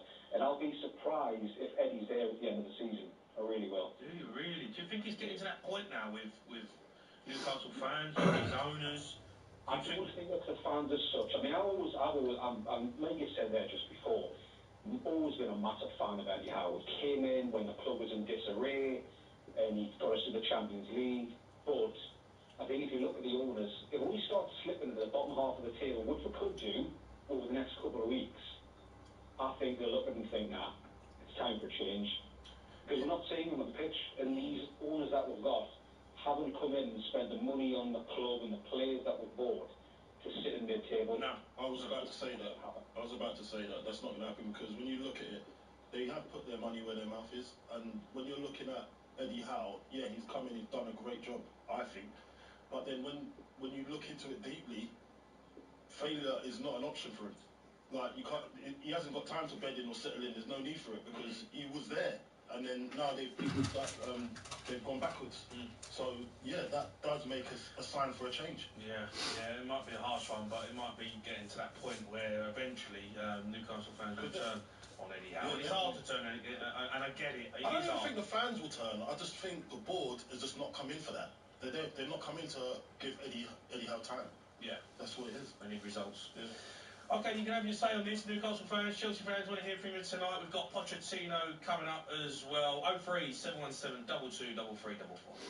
The Sports Bar with talkSPORT.com. Brilliant broadcaster, best in class booking. Say no more. 18 plus BeGambleAware.org. Happy birthday. May this year bring you happiness. And XTB's investment plans. Wait, what? You don't know? XTB's investment plans are a great way to start achieving your goals. Absolutely. Choose your desired ETFs, select a funding methods like auto investing, allocate your assets, and you're good to go. And the best part? It's zero commission. Download the XTB app and start passive investing with investment plans. For monthly turnover equivalent of up to €100,000. T's and C's apply. Your capital is at risk. The value of your investments may go up or down. Hey, Harry. Hello, mate. Got a nap lined up for today. Listen, pal, I may not look like the young stallion I once was, but I'm still fit as a fiddle, I'll have you know. No, Harry, that's not what I meant. I'm not even that old. I do boxercise 3 times a week, and my trainer says... No, I mean the horses. Your nap, your Napoleon, your best bet. Oh, well, you should have said that. My best bet will be to head over to Bet Victor and check out the latest offers they have on the horses. Listen to Harry. Make your best bet on the racing at Bet Victor. 18 plus BeGambleAware.org. Hayes Catering is a small company run by two brothers, selling food at festivals across the UK. But when COVID struck, the plug was pulled on live events. To help fill the gap, Barclays provided them with a loan so they could diversify their business. And now that live music is back, so are Hayes Catering. Grow your business. Bank on Barclays. Search Barclays Business Banking. A little story is easy to share. We can meet pink unicorns, pirates, and bears. We can even be pilots, fly to faraway places. Magic is waiting, so let's open the pages. A little story can make a big difference, but 1 in 5 children say they don't own a book. So we provided over 160 million books since 2013, and we won't stop there. McDonald's. Change a little, change a lot. 19.2% of respondents from a survey of 6,896 children aged 5 to 8. National Literacy Trust 2023. Nothing beats Cheltenham. The top jockeys, the top horses. Raw, that first race, unbelievable. And they're off. Bet this Cheltenham and get an offer on every race. Quality is world-class racing. I love the festival. It's the best jumps racing on the planet. Love Cheltenham, bet red. Minimum of 1 offer per race at Cheltenham, valid between 12th and 15th of March 2024. T&C supply available in store and online. Offers may vary. 18 plus BeGambleAware.org. If your business is the victim of a cyber attack, taken over by an unknown entity without your permission, information is stolen, data gone, records cannot be found, then Hiscox could help get you back on track. The story of your business, underwritten by Hiscox Business Insurance. Subject to already holding a relevant Hiscox policy and subject to policy eligibility, terms and conditions. The Sports Bar with talkSPORT.com. Download the shiny new talkSPORT Bet app at the App Store and Google Play today. 18 plus BeGambleAware.org. Games, more goals, more live football than ever on talkSPORT and talkSPORT 2. It's game on. Every week, get a midweek football throwdown. Brilliant football! Live commentary of massive Champions League runners. Top European quality! Selected Premier League matchups. Oh, yes! Outstanding Europa League showdowns. What a goal! Plus, close coverage of the biggest championship clashes. He's done it! It's the midweek football each and every week on talkSPORT and talkSPORT 2. Gallagher leaves it for Mudryk, who weaves his way through, goes round the goalkeeper, pops it home. It's a terrific goal from Mikhailo Mudryk. Chelsea are going to chase off the Blues from their own Blues by taking out the Tomb. Right, let's go to Stamford Bridge. Matt Bates is with Pochettino. I am indeed. How important was it, Maurizio, for you to win after the difficulties you had at Brentford? I think it's obvious that it's so important. Massive 3 points for us, playing a team that plays really well. I think it's important for us. I'm so happy with us. And important fans as well. After there was a little bit of discontent at the GT. But it's normal, disappointed at the final. But in the last 6 games, I think the team is improving a lot. Yes, it was important to build, and then I think it was helped a lot to score early the team to more relax and to play with not too much pressure, and of course the fans were there, so happy. And yes, with this type of performance and result, I think we are going to build a very good relationship between the fans and the team. In terms of the way you went in front, it was a lot to do with Cole Palmer, who has now got 7 goals, 6 assists in 12 games. I mean, how impressed have you been with the way that he has flourished in your team? No, I think he's, in the day that he arrived, I think he was really adapted really well and performing fantastic for the team. I think, yes, I think it's amazing to have a player like him performing the way that he's performing. And are you seeing more from Nicholas Jackson now than you saw earlier in the season as well? Yeah, because he always, we told you, I think need time to improve. He arrived from a different league, didn't know the Premier, and the conditions are so good. With time, I think he's going to impress also, you know, you and the fans, because he has very good condition. Winning your game in hand now after victory tonight, and you could go up as far as 8th, and you will be within 1 point maybe of European qualification. Is that becoming your aim now? No, of course, we need to keep moving, keep pushing. I think yes, I think, but now we need to move on. I think we need to keep improving, and of course, it's not to think in this way because now we have the FA Cup Sunday. But of course, it's there. We are close. If we are consistent, I think after Wolverhampton, we are consistent to winning points in every single game, and being strong here in Stamford Bridge, I think why not? We can be there. Thank you very much for joining us. Yeah, that was Sam Matterface with Mauricio Pochettino. Just a special mention to the boys doing the game, Danny Murphy, Andrew Durham, Sam Matterface, brilliant as ever. Coley, just on Nicholas Jackson, before I go to a Chelsea fan, you're a striker. Do you think he can have a long-lasting career in the Premier League at Chelsea? Yeah, of course. All he needs to do is start hitting the back of the net on a regular basis. And he's got to be... Do you think he's good enough to do that? He could be, yeah. He's got potential. He's young. He's young, man. And he's got time to grow. And with the right nurturing, I think, yeah, he could be that guy, but he's not going to be prolific. Like, he's gonna be an option. If you know what I'm saying. To play for Chelsea, though, you've got to be prolific. Do you? Not now. Yeah, but because they're going right forward. Now. Yeah, but they could go and get a prolific striker. Doesn't mean that he can't be involved. Right. Do you know what I mean? You can see that he's actually got more to his game. He's decent. He holds the ball up well. He gets in behind. He's got strengths that you can use. So you don't have to always just be that goal scorer and goal getter to be in that Chelsea team. You got to work hard, which he does. And then if you go and add to that, and you add to someone that can get his quality, well, he can get the quality out of somebody else, because they'll be just focusing on getting goals. So if he can play off the left, he can play off the right. I think he's a versatile type of player, and he can play down the middle and fill in. Do they need to sign a striker? They do, yeah.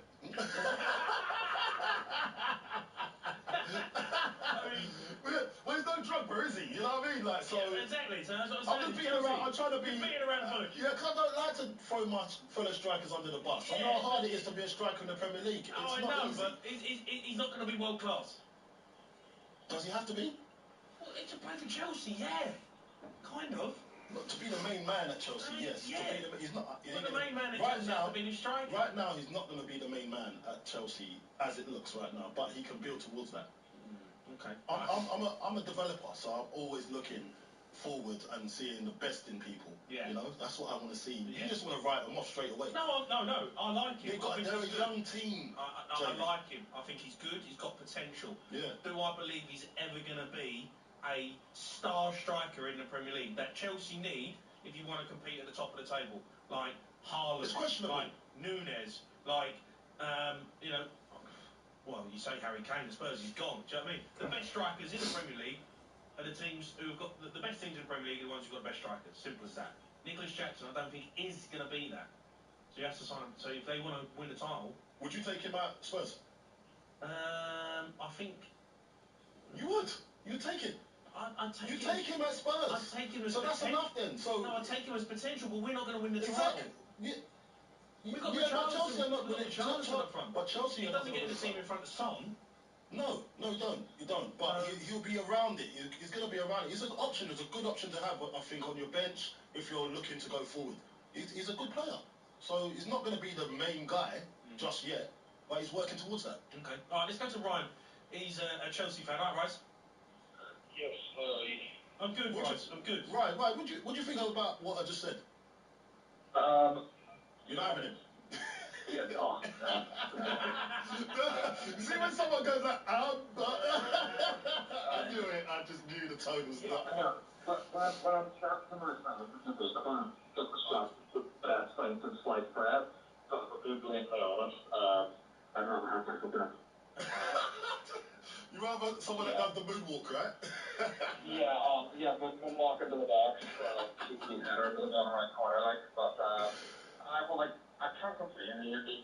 He did well today, but long term, I don't think he is. But the main of the team is Cole Palmer, so it is. Yeah. I feel like he's the best player Chelsea since Eden Hazard. And it's a big statement, that, by the way. He's good. I was Chelsea fan. I don't think it really is. Like, name someone else that has been better. Well, when you look at Eden, come on, look at Eden Hazard. Eden Hazard, you can't compare it to that. It's a different level. It's a different level. I mean, Eden Hazard could take on 10 players and score. Yeah, and Eden Hazard was dragging that team single-handedly on his own to win the Premier League. Yeah. I mean, Chelsea are bang average. You know, you're 11th in the table. Cole Palmer is a star player this season for you in a bang average team. Is the best of the rest. Yeah, he's been our best player since we lost Eden Hazard. Like, I can't name anyone better. Like, people would say Mount, but even I don't want to. Yeah, no, Thomas. Would you say? Okay, do you want to restructure that comment? Maybe say is the most impactful player. The best player is a big one. No, that's not what we're saying. Yeah. He's standing by it. He's standing by it. He's standing on his word, mate. Listen, he's brilliant. It's a shame that he's playing in an average side, but no, look, he has been sensational this season. That's a lot to you to start an average side. You are average. I mean, have you watched Spurs at the weekend? Listen, right, tell him again. Tell him again. Spurs? Where's the trophy? That's what I want to hear, Ryan.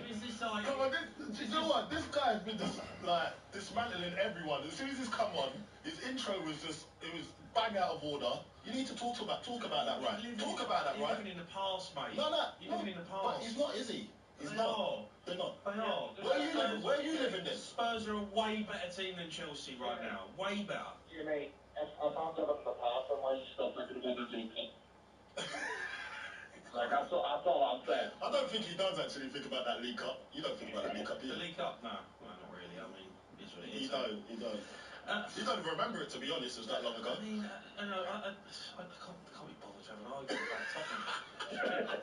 Well, you started it though. I'm not talking about Tottenham, am I? I'm talking about Chelsea. From the top, you started talking. They're bang average. They are average. They are. I mean, the table don't lie, does it, Rice? I mean, come on. No, well, obviously we can be better, but it's all like I'll still say it here again.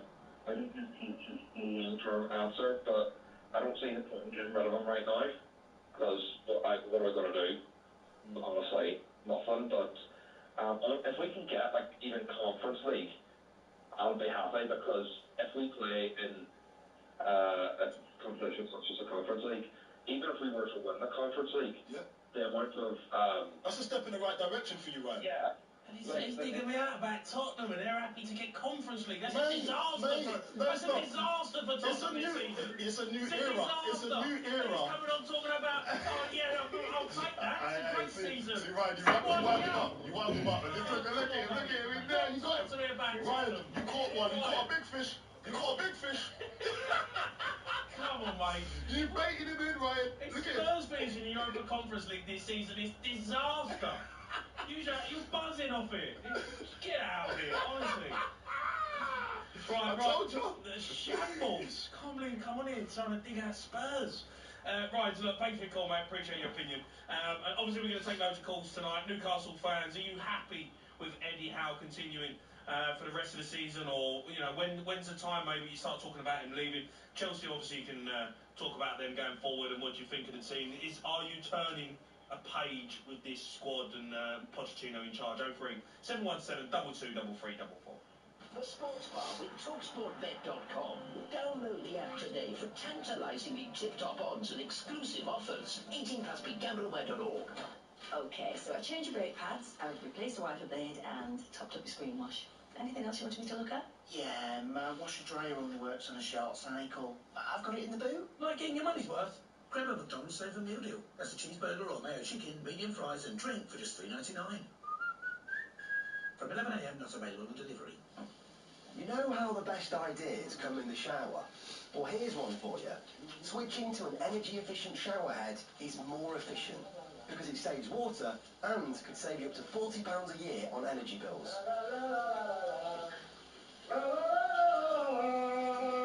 And that's worth singing about. Shower, save, repeat. It all adds up. Find more energy-saving tips at gov.uk/save energy. Nothing beats Cheltenham. It's the top jockeys, the top horses. He's got the box top there. Raw, that first race. Unbelievable. And they're off. Betfred this Cheltenham and get an offer on every race. 4 days of world-class racing. I love the festival. It's the best jumps racing on the planet. Love Cheltenham. Betfred. Minimum of one offer per race at Cheltenham, valid between 12th and 15th of March 2024. T&Cs apply, available in store and online. Offers may vary. 18 plus BeGambleAware.org. Looking for a much-needed city break with EasyJet holidays? Warm? With flights, bag and hotel all in one easy booking. Getting warmer? And over 60 destinations to choose from airports across the UK. Found it. Find your perfect city break from £249 per person. Search EasyJet holidays. Selected dates. Holidays based on 2 adults for 2 nights. Limited availability. At all protected. T's and C's apply. Gamers. Creators. Designers. Coders.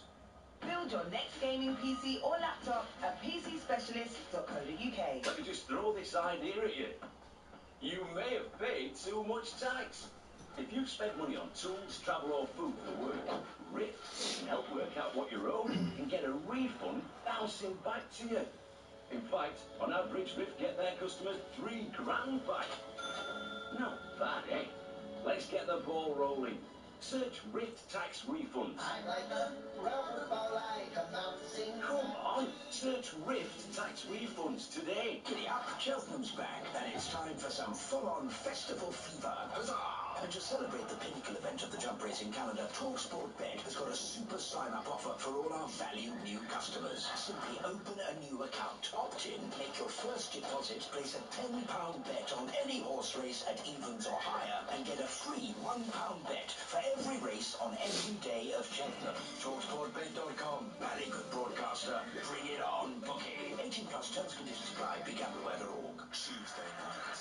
We've got something special for you. The Champions League last on talkSPORT. Oh, it's got in! Arsenal versus Porto. Support tax starts at 7. Main event from 8 p.m. Oh, it's in! Continental Night Kings. Tuesday night. Tom's on the radio. talkSPORT.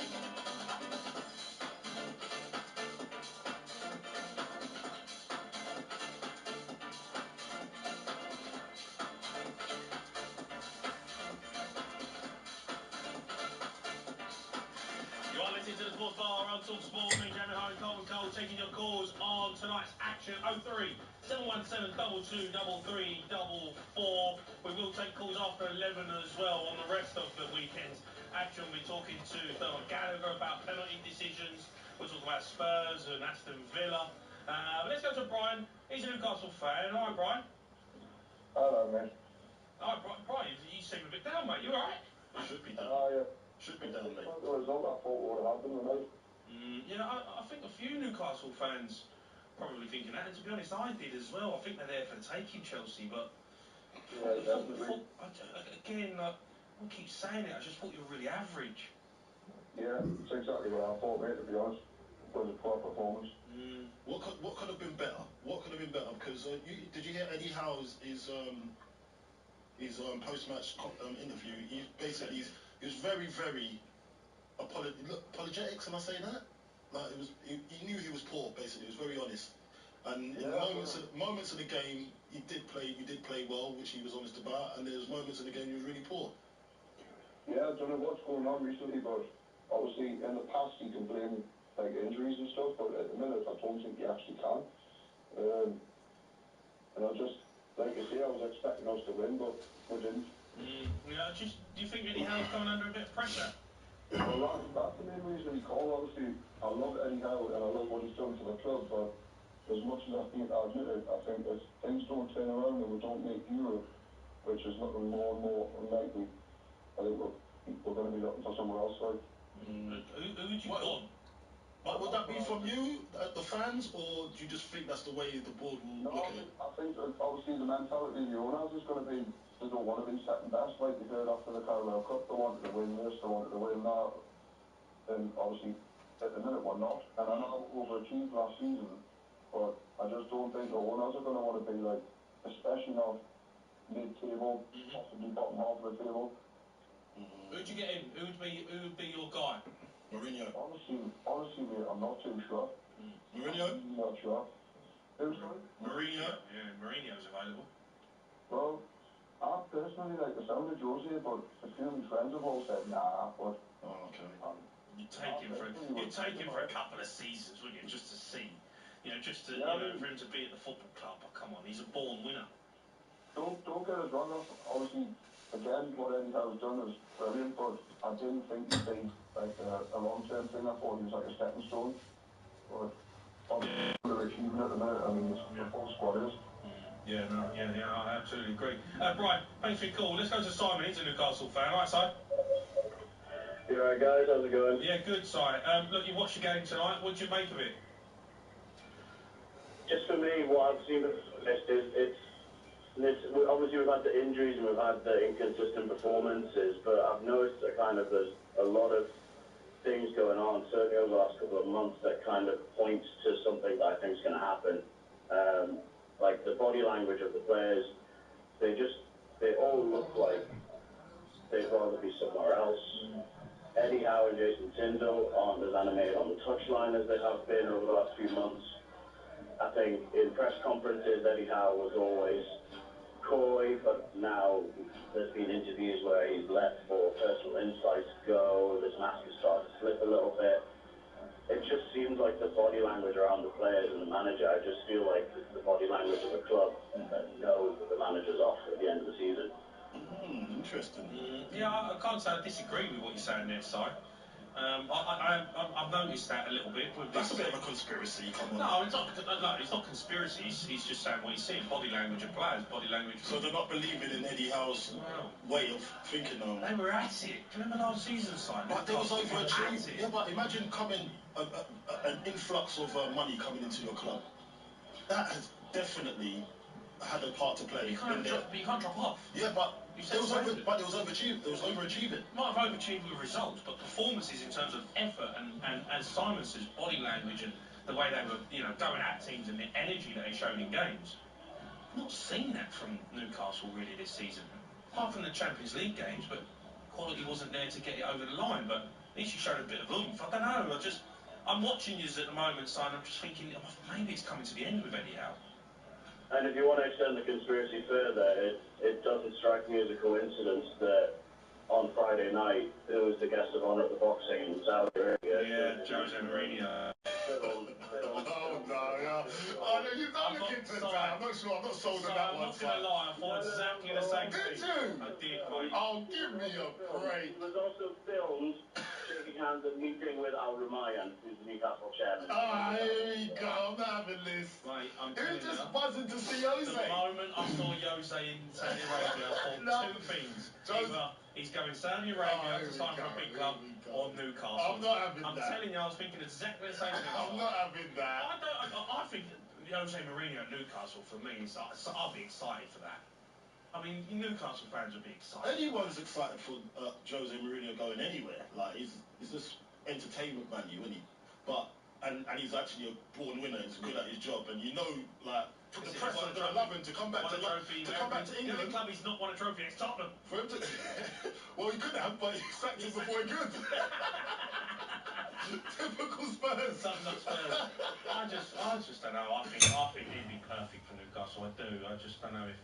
that might be one that they'll look at soon. I don't know how soon, but I would get if you could get Mourinho at Newcastle, I would absolutely snap your hand off for it. Simon, what do you think? So is he gone? Yeah, that's what he thinks. So thanks for your call, mate. Obviously, Newcastle fans keep them coming in. Liverpool fans as well. If you think you should have had a penalty at the end of the game against City at the weekend, I want to hear from you because it wasn't absolutely no chance for me that that's a pen. But we'll continue taking calls on tonight's football as well. I want to hear from Newcastle fans about Eddie Howe. 03 717 22 33 44. Book your next adventure with TUI and set sail on the culture-packed trip of your dreams. Take off from an airport near you and experience a break with personalised river cruise experiences you won't want to miss. So get ready to make memories that last and live happy with TUI. Financially protected by Apple.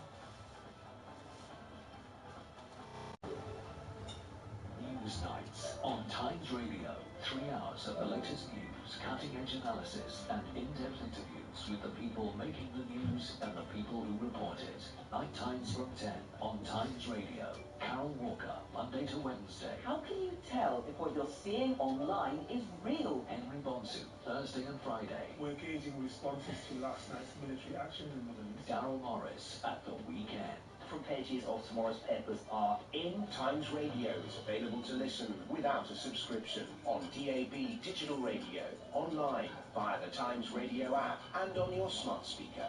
Times Radio.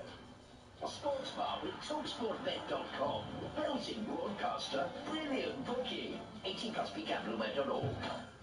Happy birthday. May this year bring you happiness. And XDB's investment plans. Wait, what? You don't know? XDB's investment plans are a great way to start achieving your goals. Absolutely. Choose your desired ETFs. Select a funding methods like auto investing, allocate your assets, and you're good to go. And the best part? It's zero commission. Download the XTB app and start passive investing with investment plans. For monthly turnover equivalent of up to €100,000. T's and C's apply. Your capital is at risk. The value of your investments may go up or down. With LV, I can get my home insurance for just £179. They've made it easy for me to get a great price, which is what we're all after, right? And their 24/7 emergency helpline lets me look after what matters to me, because insurance is simple when it's me and LV. No wonder we're rated excellent on Trustpilot. Get your quote today at lv.com. 10% of customers paid £179 or less, August 2023 to January 2024. Giddy up, Cheltenham's back, and it's time for some full-on festival fever. Huzzah! And to celebrate the pinnacle event of the jump racing calendar, talkSPORT Bet has got a super sign-up offer for all our valued new customers. Simply open a new account, opt in, make your first deposit, place a £10 bet on any horse race at evens or higher, and get a free £1 bet for every race on every day of Cheltenham. talkSPORTBet.com. Very good broadcaster. Bring it on. Booking. 18 plus terms conditions apply. begamblerware.org. Spring is here, so let's get out there. We could take in some sea air, have some fun in a new city, catch up with loved ones, or simply jet off. Wherever you want to go, National Express offers great value fares to towns, cities and major airports across the UK. You'll always get a guaranteed seat and a friendly face to help with your luggage. Ready to express yourself? Book your adventure at nationalexpress.com.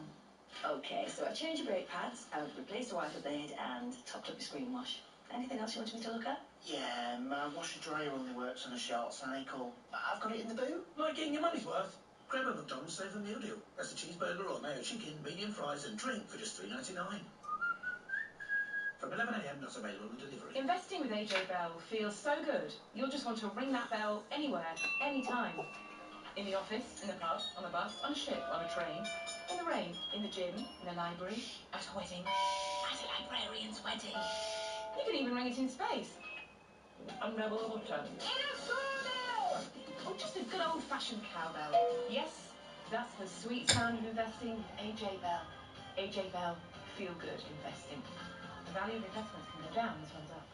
Here they come, racing lovers of the UK in the Coral Fan Derby. We've got the women with hats the size of houses boxing in the armchair experts. Neck and neck, it's the number crunchers. Their pencils sharp, their expertise sharper. The parents on a day out are the ones to catch. But moving up on the outside are those who back the horse because it's got a funny name. They've snatched victory and they don't even know it. However you enjoy it, we know it's the fans that make horse racing what it is. Coral, we're here for it. 18 plus, T's and C's apply. Take time to think. On 1089 and 1053 medium wave. Online, on your mobile and on your smart speaker. Tally-ho for Cheltenham. talkSPORT. Talk Sport. Get calls coming in, 03 717 22 33 44. But let's get news and sport headlines now with Steve Forbes.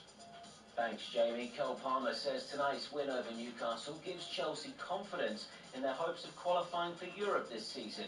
He scored and assisted in the 3-2 win at Stamford Bridge, with the Blues now just a point behind the Magpies with the game in hand. Newcastle could also be without Anthony Gordon for a while after he was forced off injured, in turn throwing his England contention into doubt for the upcoming international break. Ederson is a major doubt for Man City's title clash with Arsenal at the end of the month. The keeper's been ruled out for up to 4 weeks following his clash with Darwin Núñez at Anfield. Meanwhile, Mikel Arteta hopes to ramp up the excitement levels at Arsenal even more between now and the end of the season. An amazing situation that we are in both, looking at the level that those two teams have, that we are still there and we are still at the top. The ambition races, we want to continue to be there and we have to go game by game. The Gunners trail Porto by a goal to nil, heading into tomorrow night's Champions League last 16's second leg. You can hear the whole thing here on talkSPORT. The Premier League's unpopular profit and sustainability rules could be a thing of the past come this summer. The top tier have committed to set up a new system to govern their finances before they agree to a new deal with the EFL. And F1 fans, remember Felipe Massa? Well, the former Ferrari driver is suing the sport, its governing body and former head Bernie Ecclestone to the tune of £62 million. Because he believes the crash in Singapore in 2008, which cost the World Championship to Lewis Hamilton, wasn't properly investigated. talkSPORT News. The Princess of Wales has been seen leaving Windsor for what we're told is a private appointment after she apologised for manipulating a family photo. It's the first official image of her since she had surgery in January. And Lee Anderson has joined Reform UK 2 weeks after he was suspended by the Conservatives over claims of Islamophobia against London Mayor Sadiq Khan. It means the right-wing party, co-founded by Nigel Farage in 2018 as the Brexit Party, now has its first MP. talkSPORT weather with QuickFit. With over 600 centres across the UK, most of which open 7 days a week, we're here for every journey. QuickFit. Drive away happy every time. Cloudy through tonight with spells of rain in the north and west, drier with clear spells in the south. On 1089 and 1053 medium wave, on DAB, online and on your smart speaker. The Sports Bar on talkSPORT.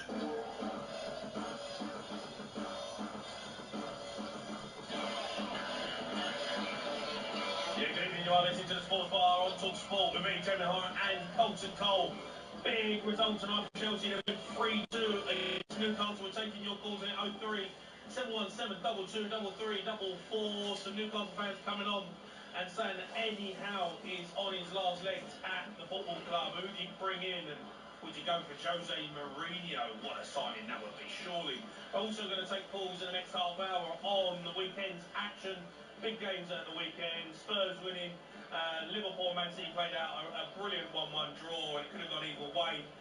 Big decision at the end of the game, though. You can have your say on that. Do you think it was a penalty? 03 717 22 33 44. Before I go to Dan, who's a Liverpool fan, Coley, you've seen the incident at the end.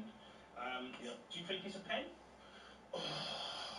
So it's really technical, isn't it? Like in our days, nah. But it's not our days anymore. You know, like in this day and age, I think it might have been. I see why it would have been a pen. Do you? Yeah, it's quite open. It's a high foot. It's hitting him in chest. No, but he's just going for the ball. I know that. There's no malice in it. There's no malice in it. I don't see how it's a pen. There's no malice in it. But at the same time, I can't say it's a pen because I wouldn't call it as a pen. But I can see why people would ask for a pen because he's left himself open for it to be a pen. Because it's a high foot. It's a high foot. It's as simple as that. You know? I know. Listen. In our game, if you're the manager of a football team and that gets given a pen against him, and last minute, it will hurt. But because the players left it open for that suggestion, it could be a pen, and I can understand why people were a bit annoyed about it on the other team. Definitely. All right, we're going to speak to Derm later about it. We'll take calls in. Let's go to Dan, who's a Liverpool fan. Right, Dan? Chaps, you okay? I'm good, Dan. How are you? I'm good, yeah. It was a great game. Another exciting blockbuster clash, wasn't it, between the two big boys? Yeah, it was. Another exciting one. It was. It was a great game. Yeah, it was good. It was a great game. No, yeah. Obviously, it'll be remembered for that controversial moment at the end now, really. But yeah, it was a really good game. I think first half, Manchester City came out the blocks and they were the best team, really, first half. I think and they were obviously confident given the team that we had out and the players nothing. And that's no disrespect, because the lads we've had have been brilliant across the board this year, so I can't fault any of them. Obviously, second half, it just seemed to switch, and I know it's the cliche, but in those games, you don't like going there doing it, we turned it on, and it was one of those where we kind of felt we had them on the ropes a little bit, and we didn't really capitalise on that. And don't get me wrong, I know they had the chance at the end, Doku, and Foden was close as well, hitting the crossbar, so yeah, it was brilliant, but no, I think at the end, that's got to be a pen. It's got to be a pen at the end, mate, for that. It's a high foot at the end of the day. You're not convinced, are you? I'm not, mate. I'm not, Dan. Like, I look at it and I just think the magnitude of that game to be decided on a decision like that, for me, I just don't. You just can't make that decision. I think it's harsh. No, listen, it would have been harsh, and I actually agree. Look, I'm trying to look at it be as impartial as possible. In the game of that magnitude between two of the biggest teams, it would have been unlucky for them. But the fact of the matter is, I know he plays for the ball. I know that he plays for the ball. But look how high. Is he in control? Is he in control there? For me, he's not. I just think McAllister just kind of just runs through him. Do you know what I mean? Like McAllister knew that he was going to be like that. McAllister knows exactly what he's trying to do. And if it was Graver, he would have put his head down. But when you put that high, guys, you've got to, not only have you got to win the ball clearly, you can't then, we can't just say, oh, but he ran into me. If you put that high, then you're running the risk. Carlton, you know what I'm saying, bro. I've done it. I've been sent off for a high foot before, twice. It would have been a must have been high foot. Oh, mate, it was I could have hit giraffe's head. Hey, I'll tell you what happened. Who did you kick? A few people. I got sent off against Everton, and I got sent off against Wigan. I think I can't remember who it was. For high feet. For high foot. Like, but it wasn't like I didn't mean it. It's just like the ball's coming over my shoulder, and I've gone to bring it down. Yeah. And thinking that I was alone, then someone's going to put their head there. Like, why would you put your head there? You see my foot's going to be there. Why do you put your head there for? Anyway, but see, like that challenge against Doso. Imagine Doku. Doku's what is he? 5'4"? Yeah, I mean, he's not tall. He's 5'6". Yeah. Then I'm 6'4", right? Really and truly, if I was going in for that, it would only be on my belly button. Do you know what I mean? So, but because McAllister's tiny, it's near his chest. Do you know what I mean? So, different players. Like if it was someone taller, no one would even be bat an eyelid. Yeah. But because it was a smaller player, then it looks a little bit more dangerous, don't you think? I just think what I can't work out, guys, is why did he not even get called to the screen for it? It just seemed like they made. I understand the on-field. VAR looked at it and looked at the on-field decision. Jamie, it was very quick though, Jamie. I prefer that though. I prefer that. So do I normally, but I just think for that you needed to at least take a little bit longer to something like that when it's that much at stake. I just don't think. But you can't have it both ways. Dan, in the magnitude of the game, I think they look at it and they make a quick decision and go, no, there's not enough in a game of that size to give a penalty in that unless it is, unless it's Stonewall and you're like, you've got that wrong, ref. I don't think you can go back and say no. You need to go look at that. You've got to give the referee the benefit of the doubt and say I've seen it and I don't think it's a penalty. And we've got to give the VAR that the plaudits for that to let the referee the game properly instead of calling it back. We've got to give them their plaudits because we give them a hard time most of the time. We want football to go back to where it was when the referee has the sole decision. You know, and I've got to say, kudos to them. Yeah, I agree. Dan, who do you think's going to win this title? Obviously, I know you're a Liverpool fan, you can probably say yourselves, but I mean, it's a brilliant title race now between three teams. I can't make my mind up. I think with it being 3 teams this year, because obviously it's a little bit easier to gauge, and sort of when it was Liverpool and City Gold League a few years back, so all the time, it was a lot easier to look if this team's going to win. Just with the form Arsenal are in, and then you look at it next week, obviously after the Easter break, they don't play each other. Yeah. So if that finishes the draw, and then Liverpool win, and then France Wheels again, so it sort of changes everything. Yeah, it does. It's going to be good. It's going to be exciting, and listen, I'm going to leave it there tonight, but hopefully it's a good finish, and I'm looking forward to this, guys. So. Dan, top man, mate. I appreciate your call. Let's go to Daniel. He's a Chelsea fan. All right, Daniel? Dan? Are you alright? I'm alright, Dan. Hello? All right, Dan. How you doing, Dan, mate? How are you? Yeah. Dan? Dan, can you hear us? Hello? Hello? Dan? Dan? Hello? Hello? Yeah, we got you. Yeah, no, it's because I can hear myself on the radio. It's kind of putting me Turn it down there again. What's wrong with you? Yeah, but through the phone, You love the sound of your own voice, Keith. Stop it. You don't want to be hearing me and Cole 4 times in your ear. That would be good. See if I can hear it. Wait, let me see if I... Press minus. Take time, Dan. Don't press plus, press minus. I can't figure this out. Where are you? What are you hearing? It's because I'm hearing it through the phone as well, like the radio through the phone whilst I'm on the hold. Right. Are you talking to yourself then? Can you hear yourself? Say hello. Okay, so do you know what? I'll make it work. How are you two doing? You okay?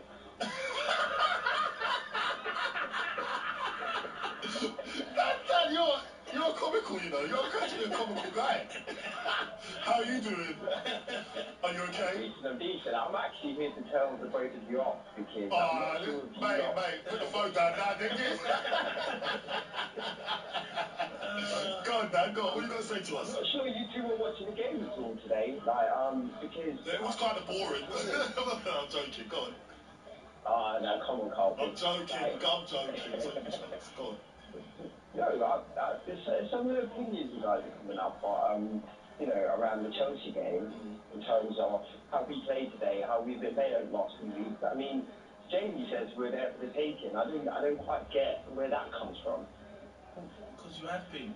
You're average this season. Defensively, you give up chances. Teams score goals against you. You've got mistakes at the back. Just, at home, I just don't think you're great. I mean... We're not great at home, no. That's where it comes from then. So being there for the taking, you obviously you won tonight, but you've drawn the last 2.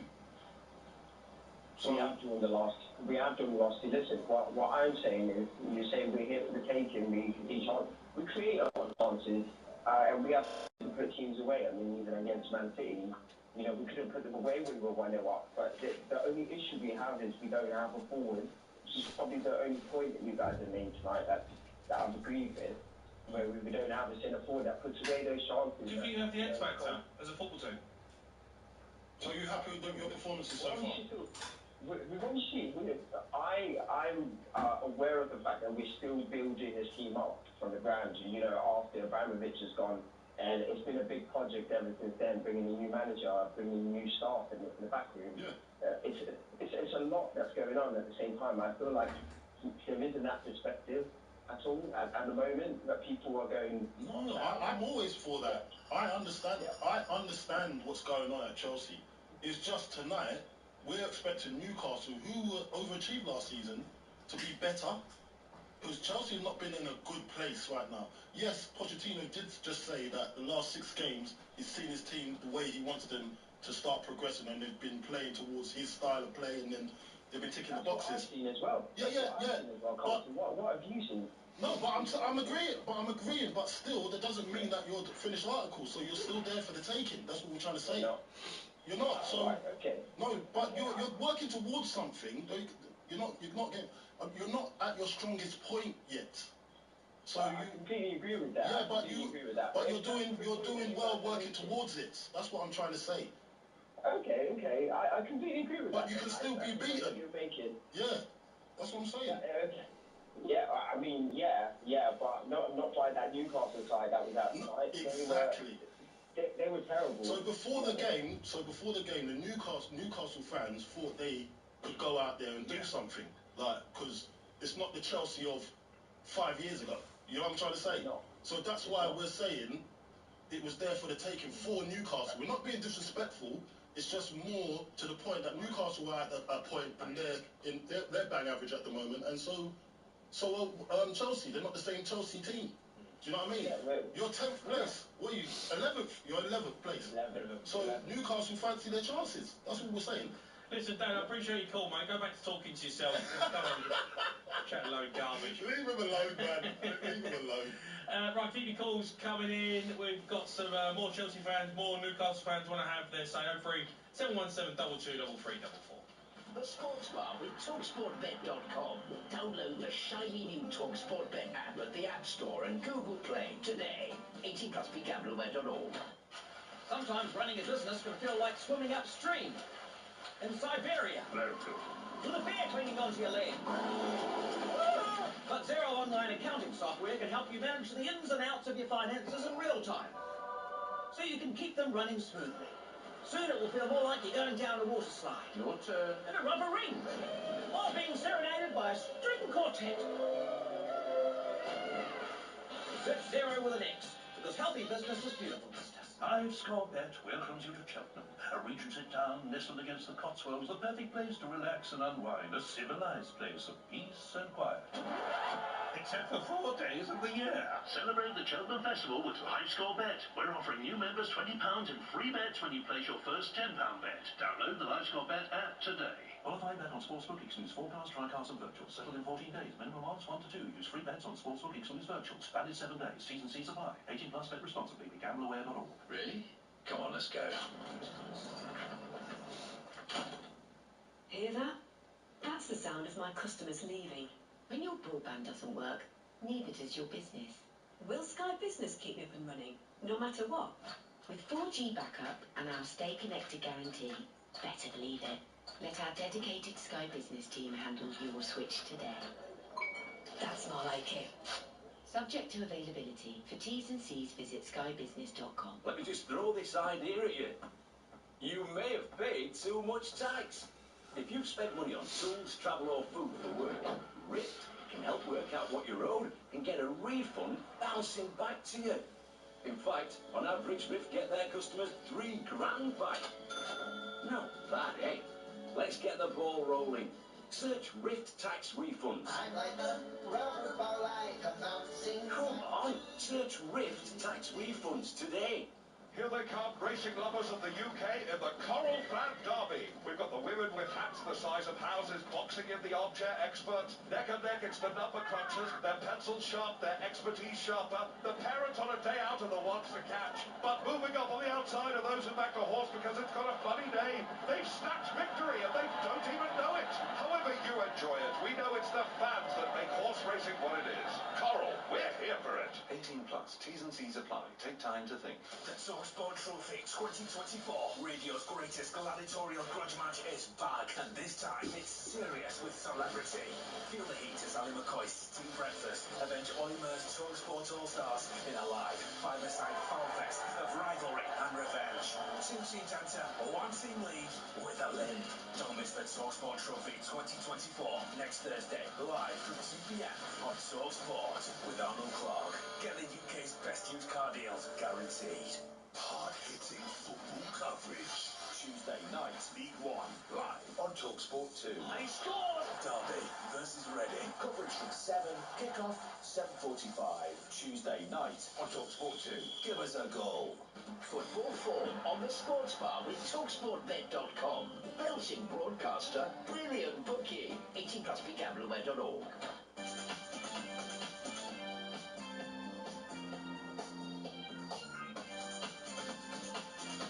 Calls coming in on the Sports Bar 03 717 22 Time to take a look at Chelsea v Newcastle and weekend's games with talkSPORT Bet. Let's go to Adam. He's a Newcastle fan. Hi, Ad. How you doing, mate? You alright? I'm good, Ed. How are you? Yeah, really good, thank you. Thanks for having me on. No worries, mate. Appreciate you phoning in. Have you been to the game, man? You watched the game? What have you been doing? Yeah, I've been to the game. I live in London, so I don't get to many games. So I really love tonight, quite the result, but I want to have a few thoughts on how he did and the current state of the club, really. But before I start, I just say I agree with what I'm glad that you and Carlton backed yourself with our Liverpool fan. They're moaning about, what happened on Sunday, but do you remember Diego Jota's dive against us? And do you remember about how they got robbed? Forest got robbed there on Sunday? Yeah. It swings and roundabouts, doesn't it? I always... Every death at the moment is awful, and as soon as it affects them, it's they're just pile in. Yeah. Look, let's talk about your team though, Ed. Newcastle, Eddie Howe. Is he starting to come under a bit of pressure? So the thing with Eddie Howe is that he's got no plan B. I mean, I'm one of the... I think the majority that still backed Howe, but he has no plan B in that game today. I agree with you. Chelsea were there for the taking. Their lead position shows it.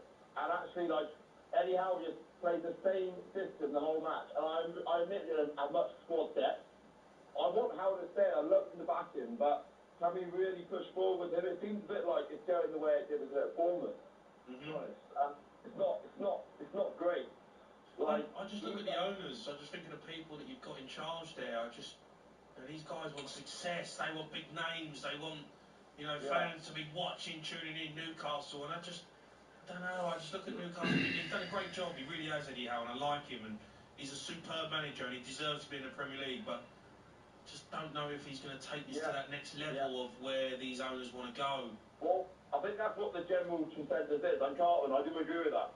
But I think he has to... I think if he was provided with better tools in the summer, we overachieved last year, everyone knows that. But at the end of the day, the transfer policy that summer was a bit of a joke, really, looking back. Dan Ashworth, about to head to Man United, the sporting director, he's responsible for the signing. We got Tonali, whether people knew about his betting ban that was in the club, whether that's not what he got with a discount fee, he was on marquee signing, he's been banned for 10 months. Yeah. Well, they didn't know that, probably not, but he should have known that. Livramento, he's not going to play Trippier in the team, as it shows tonight. We lacked those. He's on loan from Chelsea. He's on loan from Chelsea. We can't play him, and apparently we're linked with buying him permanently. He hasn't played this season, and the last one, Harvey Barnes, he's barely played either. Yeah. So it's he's injury prone as well, as Leicester showed. And we didn't play well tonight. He's showed his quality. Great goal from Murphy, but Chelsea aren't great. So I think that seems what's learning for us. Yeah. And I appreciate you phoning in, mate. He makes some good points there. He does. I just don't know, mate. I got in my head about Mourinho. I don't know. I think. Let's get off the Mourinho trip, but let's talk about Eddie Howe. So, look, it was all going swimmingly, and it looks like the wheels have fallen off to some extent. Yeah.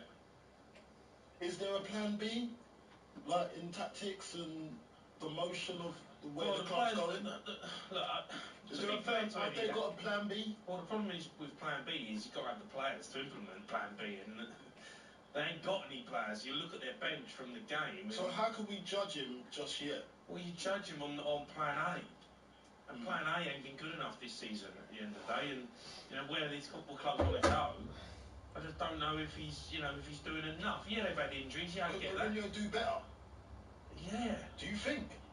I think with what he's got in front of him, you know what I mean? Well, I think. What is he going to do that's going to be different to Eddie Howe? They ain't going to finish 10th with Mourinho, are they? They're not. I just don't think with the options that he's got. I just think in the summer, with if he come in with the names that he could bring in. They look at it and go, right, we've got this to spend. Mourinho comes in, you're going to attract big players, and I think there'll be a euphoria around the football club with Jose Mourinho. That's always going to happen. That's always going to happen. And I just don't know. I just look at it. And Mourinho's got the X factor, isn't he? So yes. So players going to be wanting to play for him. It's like, that's Mourinho. So he's going to attract a lot of players, a lot of attention. But can they even spend big money? And he makes a good point about Tonali. So Tonali was their marquee signing, and he's not available to play because of the ban. Yeah.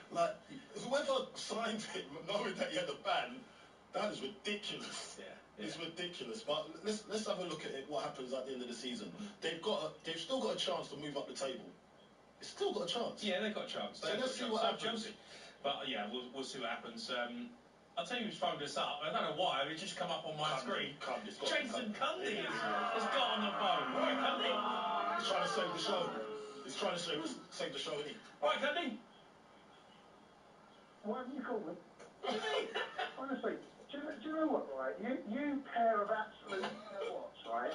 If Chelsea got beat tonight, you would about a minute and a half after 10 o'clock. I would never do that to you, Cundy. No, you definitely would. I wouldn't. Not me. Jamie O'Hara would. It's amazing when Chelsea win. Come on. Chelsea win, lose or draw, come on. You lot, you are so fickle. Why are you crying? Cundy, no one wants to hear from you when Chelsea win, mate. No one cares if you have to say about Chelsea when you win. The last time I was on, and then you came on, and you was drowning your sorrows at the train station. Do you remember that? You had a bottle of wine, 2 bottles of wine actually. Remember that? You know, like I walked down the street, and everybody still laughs at that. Says, "Oh, that was quality radio." They love it when you're crying. They love it. They don't want to see a happy Cundy. I can't believe he's phoning up, like moaning that we've not phoned him. I know football works, right? I know. Here we go, right? So we win. Just won a game, you're crying. No, we win, you don't hear from me. We lose, Cundy the bottler. Well, you two. Cundy, just enjoy your night off, mate. You've worked, you've been at Stamford Bridge, you've got a night, I don't want to hear from you. Yeah. You've had to phone in. No one's interested in you right now, Jason. It's true. Come on, mate, you're bang average though, Jace. Come on. Like, how do you think it went today, Jace? I thought the game was right, honestly. It's supporting Chelsea at the minute is such a weird job. Right, so here's what I thought. I thought we started quite well, got the early goal, and all of a sudden Newcastle grew into it. I could feel the game change, and I thought they deserved to get back on level terms, right? And then we need to be more aggressive. We're passive. We just need to be a little. And then the aggressive come, and then Mudryk. Honestly, where's that come from? Yeah. That instinct, he's instinctive. Yeah. If you give him time to think about fit, if he ran from the halfway line, 1v1 with the goal. Oh, don't forget about it. A bit like Burner, right? A bit like Cole. Don't know what to do. Too much time to think, Keith. Anyway, I'm glad Chelsea ruined your night again, right? Didn't ruin mine. Mate, we've had a great show, mate. Loads of calls, mate. They're flying in. Do you know what, mate? I've gone through my Twitter. People are absolutely caning you two. Oh, here we go, yeah. Honestly, Cundy, we don't have to phone you every time you're not on. Hey, yeah? Do you know what? Do you know what it is, though? Honestly, you two, and you particularly you two, you don't give a monkey's when Chelsea win. Where's my phone? Not me. I can't believe you're putting me under this banner. No, I'm putting you right under it because you're part of sports. Cundy. Cole. Cundy, congratulations, mate. You've had a massive win tonight. You've gone from 10th to 10th. To 11th. Oh, actually, I've just looked. You're 11th. You're still on page 2, Gil. Page 2. No one cares about Jason Cundy and Chelsea winning. You know what? We got beat. Let me tell you, care. You care. I mean, straight on the phone. To be honest, when we were watching, straight on the phone. Jason, when we was watching the game in the green room, he was like, "Oh damn, why Chelsea doing so good? There's gonna be nothing to talk about." Don't you make no horror. What I was missing after the game because you're on Instagram. Cundy, any danger you coming back to work or what? I mean, I know you're pally down there at Stamford Bridge, but you know, anything for a pound note. He's getting more money, isn't he? Do you know what? Because Chelsea won, I'm taking tomorrow off. Can't wait. So, you're gonna have a celebratory. You're gonna have a nice little bit of wine celebration. What are you doing? Go home, mate. Go home. Well, you're not gonna have no wine. You're not going down the King's Road. Do you know what I do? When I get home, I'll phone you boys again, right? We'll have a proper conversation, right? We might not be here. Focus on Ross, mate, will you? He'll take your call. Mate.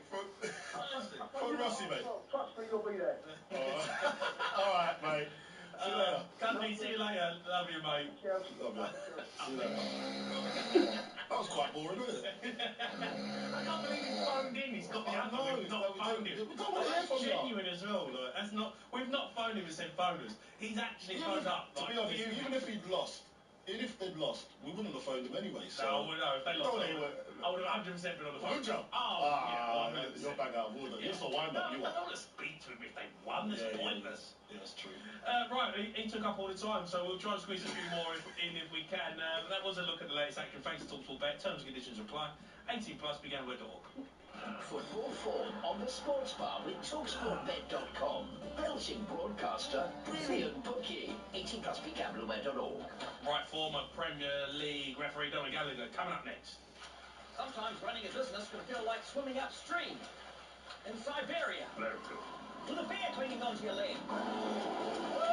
But Xero online accounting software can help you manage the ins and outs of your finances in real time, so you can keep them running smoothly. Soon it will feel more like you're going down a water slide. Your turn. In a rubber ring. Or being serenaded by a string quartet. Search Xero with an X, because healthy business is beautiful business. The sports bar with talkSPORTBet.com. Brilliant broadcaster, best in class bookie. Say no more. 18 plus. Beganware.org. Giddy up, Cheltenham's back, and it's time for some full-on festival fever. Huzzah! And to celebrate the pinnacle event of the jump racing calendar, talkSPORT Bet has got a super sign-up offer for all our valued new customers. Simply open a new account, opt in, make your first deposit, place a £10 bet on any horse race at evens or higher, and get a free £1 bet for every race on every day of Cheltenham. talkSPORTBet.com. Very good broadcaster. Bring it on, bookie. 18 plus. Terms and conditions apply. Beganware.org. Here in the UK, we sell amazing products and services the whole world wants. At Cromeck and County Durham, our radiation detectors are protecting people in 50 countries. And at Fever-Tree from London, our tonics are used to make great tasting G&Ts in over 90 countries worldwide. So whether you're new to exporting or experienced, explore global growth for your business with free support from the UK government. Access information, training, events and expert advice to help you find new customers overseas. Visit great.gov.uk to get started. Nothing beats Cheltenham. It's the top jockeys and top horses. He's coming on top there. Raw, that first race. Unbelievable. And they're off. Betfred this Cheltenham and get an offer on every race. 4 days of world-class racing. I love the festival. It's the best jumps racing on the planet. Love Cheltenham. Betfred. Minimum of one offer per race at Cheltenham, valid between 12th and 15th of March 2024. T&Cs apply, available in store and online. Offers may vary. 18 plus. Beganware.org. Happy birthday. May this year bring you happiness. And XDB's investment plans. Wait, what? You don't know? XDB's investment plans are a great way to start achieving your goals. Absolutely. Choose your desired ETFs, select a funding methods like auto-investing, allocate your assets, and you're good to go. And the best part? It's zero commission. Download the XTB app and start passive investing with investment plans. For monthly turnover equivalent of up to €100,000. T's and C's apply. Your capital is at risk. The value of your investments may go up or down. It's Cheltenham, the jumps racing festival we've all been waiting for. And at William Hill, we're giving Cheltenham the respect it deserves, with a standout offer for all new and existing customers. Get a £5 free bet every day this Cheltenham. That's right, a £5 free bet on any race every day of the festival with William Hill. We're Cheltenham ready. Are you? Opt-in required. Valid Feb 26 to March 15th. £1 free bet per customer per day on any Cheltenham races. Promo capping limits and T&Cs apply. 18 plus. Beganware.org. Cheltenham 2024. Throughout the week on talkSPORT. Get a red hot tip from a top pundit and wager it on a G. Have a punt on the hunt, get a liquid lunch in 5-star hospitality. I'll drink to that. Get in there. All the clips and the tips at your fingertips from the show in the know on the radio. Get the odds and the sods and the 4-in-4. Carry on for the festival. Cheltenham 2024. Featuring talkSPORT Superstar Breakfast. Live from Cheltenham. Throughout the week. talkSPORT live at Cheltenham.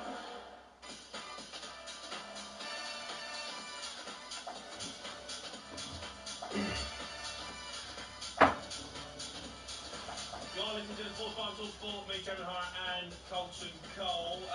The latest episode of the Mentoring Podcast, Tom Skinner and Neil Racer Ruddock, is out now on talkSPORT YouTube channel, wherever you get your podcasts. West Ham, cult hero Matty Everton joined the boys this week and told us who he could never get the better of during his playing days.